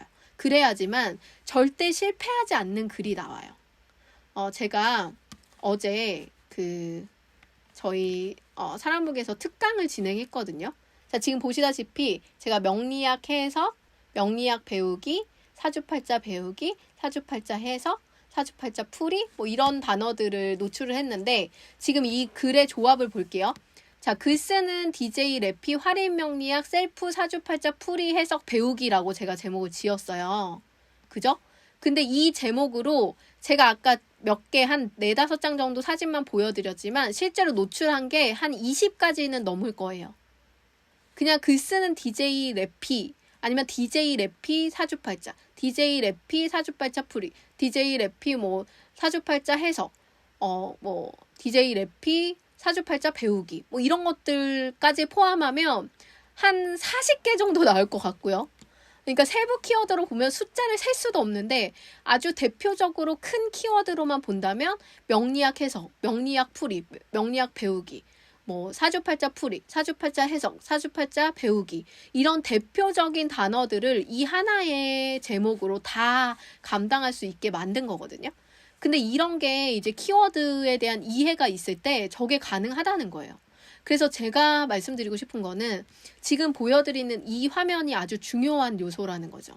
우리가 제목을 지을 때 딱 하나의 키워드만 목적해서 목표를 두고 제목을 지어버리면 그 하나만 노출하고 끝나는 글이 돼버려요. 근데 아까 제가 지은 제목처럼 다양한 키워드의 조합을 통해서 세부 키워드로서 노출될 수 있는 확률을 높여놓으면 세부 키워드라는 건 그만큼 더 관심 있는 관심사가 반영된 뾰족한 키워드이기 때문에 세부 키워드가 노출됐을 때 조회수가 적게 나오더라도 고객으로 연결될 확률이 아주 높아요. 그리고 내 패널로 연결될 확률이 아주 높아요. 그렇기 때문에 항상 키워드를 고민하실 때에는 내 지수에 맞는 무조건 노출 가능한 키워드를 하나 두고 거기에서부터 높여가면서 키워드를 우측으로 배열해서 이렇게 조합이 일어나게 만드시는 걸 저는 추천드려요. 그렇게 하면 지금 제가 글 쓴 것처럼 하나의 글로 정말 다양한 단어를 잡을 수가 있습니다. 네, 그래서 이 부분을 알고 이해하시면 블로그가 한 번의 글로 더 많은 성과를 만들어낼 수 있을 거라 여러분들 성장에 아주 빠른 역할을 할 수 있다라고 생각을 합니다. 그 다음에 이제 네이버가 좋아하는 블로그 중에 어떤 게 있냐면 블로그의 기능 중에 이런 게 있어요. 블로그가 다른 블로그 네이버 서비스를 활성화시키는 역할을 했으면 해요. 블로그가. 어디 써 있냐면 C랭크 설명에 이렇게 써 있어요. 생산된 콘텐츠는 어떤 연쇄 반응을 보이며 소비 생산되는지 체인을 파악해 이를 바탕으로 해당 블로그가 얼마나 믿을 수 있는 또 인기 있는 블로그인지 크리에이터의 신뢰도와 인기도를 계산합니다. 라고 적혀 있어요. 이거는 네이버 그 검색 엔진 로직을 소개하는 블로그에서 제가 발췌한 내용이거든요. 그러니까 아예 팩트라고 보시면 돼요. 정확한 팩트. 근데 이게 무슨 말이냐면 블로그가 이제 네이버에서는 되게 오래된 서비스예요. 거의 20년이 됐잖아요. 지금 블로그가. 근데 이 블로그에 가장 많은 유저를 확보하고 있단 말이에요. 네이버가. 그래서 블로그가 적극적으로 우리 서비스를 활성화하는데 기여했으면 해요. 그래서 어떤 것들을 제공하냐면 멀티미디어라고 해서 다양한 글감을 제공합니다. 다양한 글감. 그래서 여기 보시다시피 글감 파트에 들어가면 사진, 책, 영화, TV, 공연, 전시, 음악, 쇼핑, 뉴스 이런 글감들이 존재해요. 예를 들면 내가 글을 써서 어떤 책을 소개해요. 그리고 사람들이 그 리뷰를 보고 책의 링크를 클릭해서 썸네일을 클릭해서 들어가서 누군가 책을 구매하거나 책의 정보를 봐요. 그러면 책이 소개된 그 스토어 링크를 활성화시키는데 블로그가 기여한 거죠. 그리고 또 어떤 뉴스에 대한 내용을 소개하고 그 다음에 핫토픽에 대해서 소개하고 그거에 대해서 뉴스를 여기다 올려줬어요. 근데 사람들이 그 원본 출처로 들어가서 또 뉴스를 열심히 읽네요. 그러면서 또 광고를 소비하네요. 그러면 어떻게 돼요? 이 블로그가 그 뉴스 서비스를 활성화시키는데 일조를 했구나 라고 생각해요. 마찬가지로 쇼핑도 마찬가지고 영화, TV, 공연, 전시, 음악 모든 카테고리에 있는 것들이 그렇습니다. 그리고 여기에 있는 그 무료 사진 있죠. 왜 무료 사진 여기서 바로 불러다가 우리 쓸 수 있잖아요. 근데 그 서비스가 네이버 입장에서는 그 서비스의 사진을 이용하는 게 무료로 하진 않았을 것 같거든요. 뭔가 그들 간의 비즈니스 간의 어떤 그 제한이 있었을 거라고 생각을 해요. 그 서비스의 모든 걸 공짜로 여기다 불러오게끔 물론 했을 수도 있지만 안 했을 확률도 아주 높죠. 뭔가를 받았을 수도. 근데 그런 것들도 물론 블로그가 그 사진의 탭에 어떤 그런 출처들을 활성화시키는데 기여를 한 걸로 볼 수 있는 거죠. 그래서 그게 뭐냐면 내 생산된 콘텐츠에서 어떻게 연결돼서 생산적으로 다른 서비스를 활성화시킬 수 있는가 이런 거를 본다는 거예요. 그래서 블로그에서는 계속적으로 네이버 서비스들과 블로그를 연결하려는 그런 그 부분들을 계속 하고 있습니다. 그래서 생겼던 서비스가 뭐가 있냐면 여러분들 네이버 톡톡 블로그에서 바로 다이렉트로 연결할 수 있는 네이버 톡톡 서비스 연결했죠. 그럼 이거 뭐예요? 블로그에 톡톡 서비스 연결하니까 네이버 톡톡 서비스를 쓸 수밖에 없게 만든 거예요. 그러니까 톡톡 서비스가 활성화될 수밖에 없죠. 이 사람은 카카오톡 이기고 싶은데 톡톡 좀 많이 썼으면 좋겠는 거죠. 네이버 입장에서는. 근데 블로거가 그걸 대신해주고 있어요. 그리고 또 마켓, 네이버 페이. 사람들이 네이버 페이로 결제 많이 해서 우리 수수료로 돈 벌고 싶은데 블로그 마켓 만들었더니 블로그들이 여기다 쇼핑 올려가지고 돈 버네? 그래서 우리 돈 벌어주네? 너무 좋아하는 요소인 거예요. 그리고 내돈내산 뭐예요? 신빙성 있는 리뷰인 거 검증하려고 실제로 네이버로 이제 네이버에 연결된 그런 걸로 이제 결제가 일어나면 그 결제 일어났던 근거를 끌고 와서 여기에 내돈내산 했던 거를 아예 검증하는 걸 해줬어요. 이것 또한 뭐예요? 더 신뢰도를 줄 수 있는 역할을 이렇게 인증을 거치면서 사람들이 이걸 활용해서 리뷰할 수 있게끔 유도하는 거예요. 그러면 만약에 이게 상업적으로 이용하려는 목적이다 그러면 이제 내돈내산으로 그 리뷰어를 모집하는 경우도 되게 많거든요. 예를 들면은 그 업체 같은 경우에 실제로 이런 리뷰어들이 많아요. 그러니까 실제로 그 페이하시고 나중에 리뷰 쓰신 다음에 페이백 해드리겠습니다. 뭐 이런 얘기들 많이 하는 것들 있잖아요. 실제로 그런 것처럼 내돈내산을 유도해서 실제로 이런 검증할 수 있는 부분들을 만들어 놓는 이런 것들도 하나의 전략이 될 수 있는 거예요. 물론 공정위에 이제 뭐 리뷰 그 원고료를 제공받았습니다. 뭐 서비스 제공받았습니다. 쓸 수 있지만 이런 것들이 어떻게 보면은 업체 입장에서는 악용할 수 있는 요소도 되고 그런 걸 또 한편으로는 블로그가 저는 똑똑하게 그 심리를 이용했다라고 생각을 합니다. 사람들이 이 서비스를 쓸 수밖에 없게 여기서 결제가 일어날 수밖에 없게 만드는 요소를 계속 만들어내는 거예요.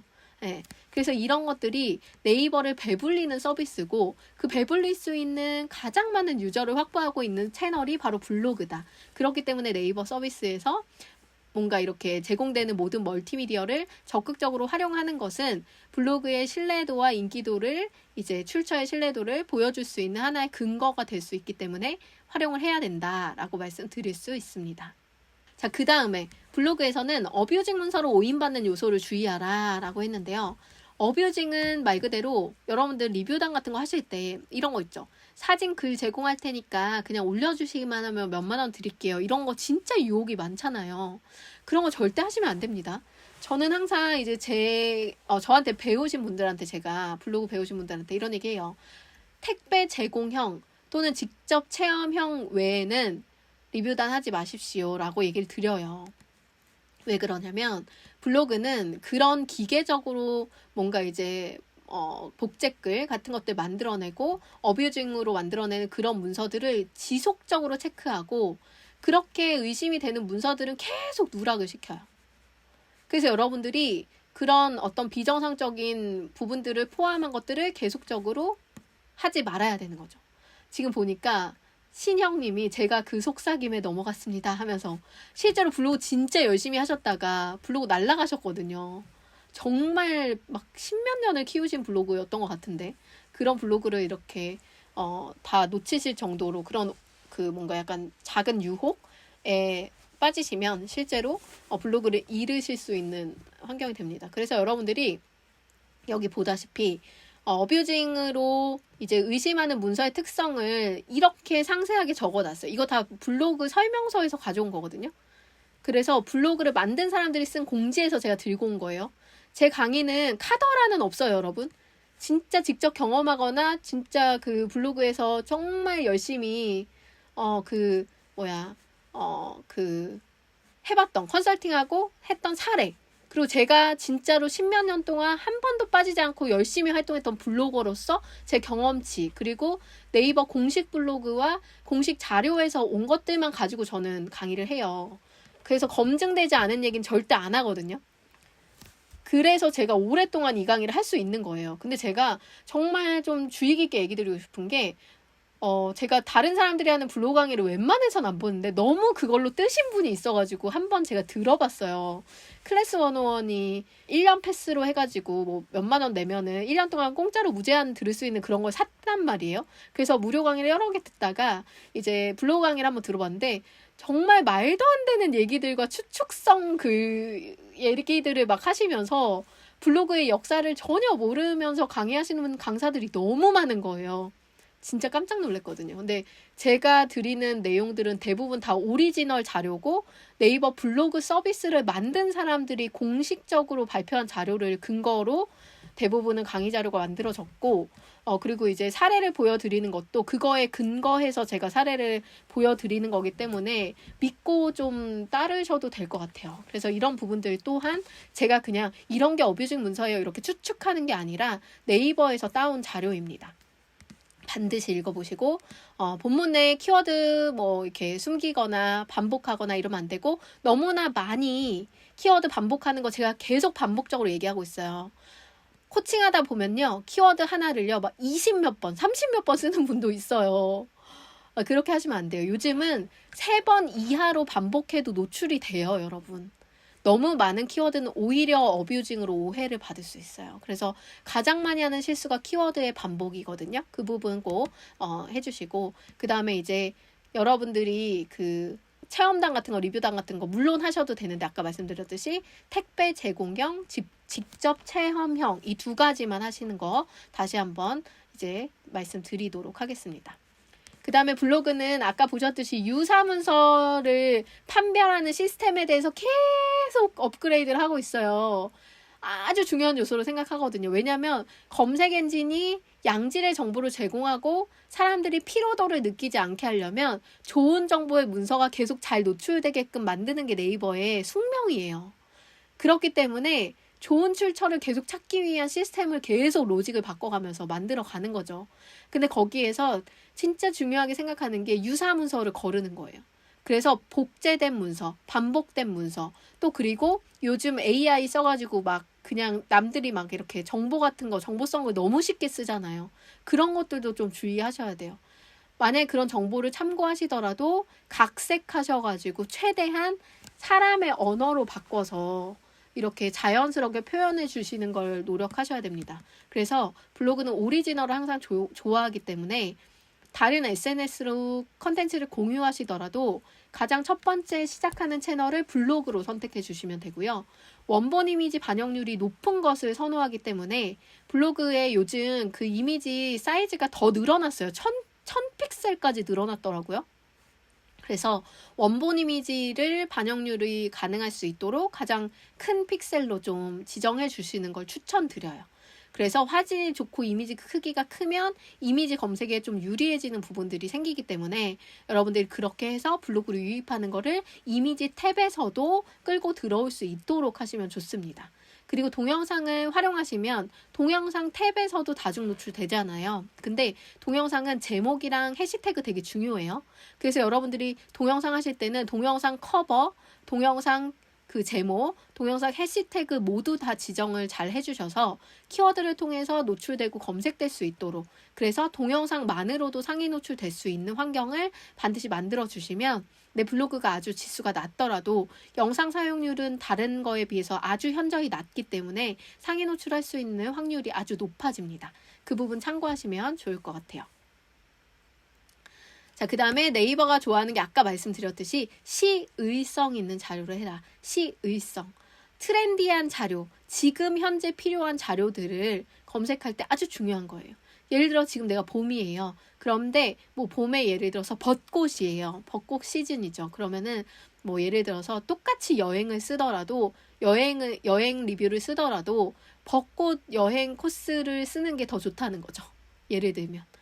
그래서 벚꽃 여행에서 몇 월에 어디 지역의 벚꽃 여행 코스 뭐 이런 거를 쓰면 아마 스마트 블럭까지도 노려서 같이 할 수 있을 것 같거든요. 그런 식으로 이제 그 다이아라는 어떤 로직이 C랭크와 다이아의 결합을 통해서, 그리고 유사문서 판독 시스템 이 세 가지를 통해서 여러분들의 글이 사람들에게 노출되는 그 로직이 되는데요. 그 중에 다이아라는 것에서 가장 중요하게 적용되는 게 사실은 시의성이다. 그래서 트렌디한 정보, 조금 더 빠르게 정보를 나르는 게 아주 중요하다. 그래서 제가 최근에 썼던 글 중에 최적 4단계 글이 나온 게 있었어요. 사례를 좀 알려드리려고.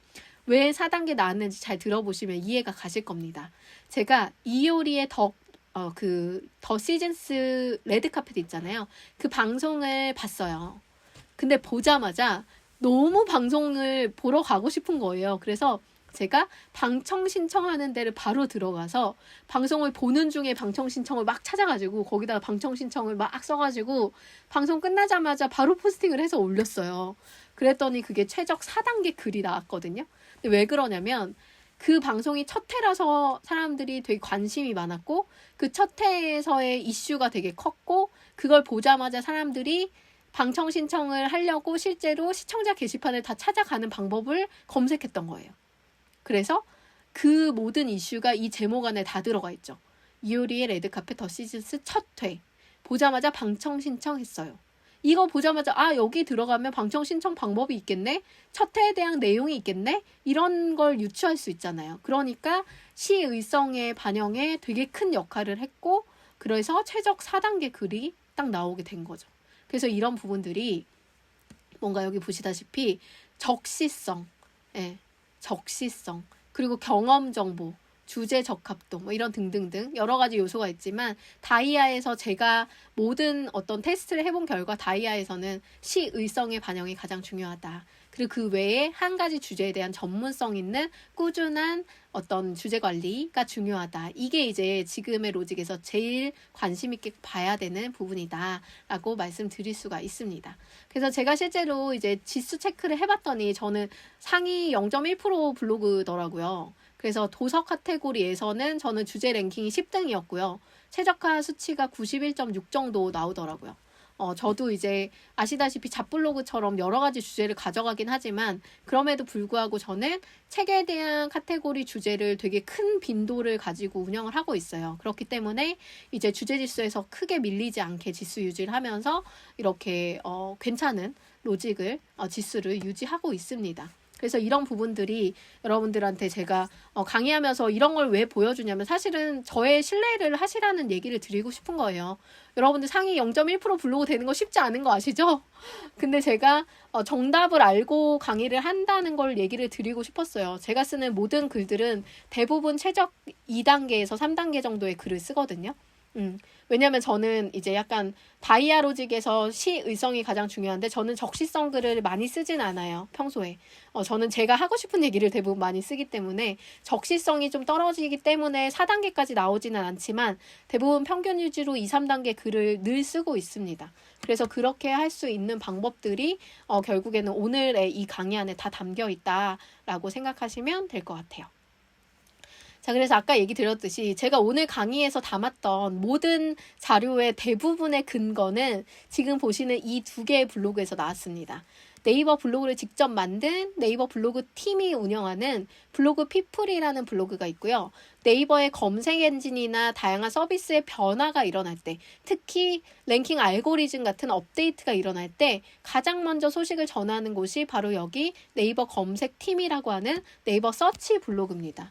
이 두 개의 블로그는 반드시 여러분들 즐겨찾기 하시면서 거기 있는 글을 꼼꼼하게 읽다 보면 여러분들이 블로그의 역사에 대해서 또 변화된 것들을 꾸준하게 흐름을 가지고 보실 수가 있을 거고요. 그 부분을 참고하시면 좋을 것 같아요. 그리고 하나는 도움말입니다. 결국에 문제가 생겼을 때 카더라 통신을 확인하기보다는 가장 먼저 블로그 고객센터를 확인하라고 말씀드리고 싶고요. 블로그 고객센터는 블로그 홈에서 아래쪽 하단을 보시면 블로그 고객센터라고 이렇게 도움말 센터가 있어요. 거길 보시고 이 안에서 먼저 가장 첫 번째 해결을 보시고, 그게 안 되실 때에는 이제 또 저희 사람북닷컴 단톡방 운영하고 있으니까 거기에 오셔서 질문하셔도 되고요. 그리고 그 다음에 이제 다른 사람들이 쓴 정보를 찾아보는 그런 순서대로 블로그를 운영하시면 좀 남들의 말에 현혹돼서 잘못된 부분들이 생기지 않게 운영하실 수 있다라고 생각을 합니다. 그래서 오늘 강의는 여기까지 할 거고요. 수고하셨습니다.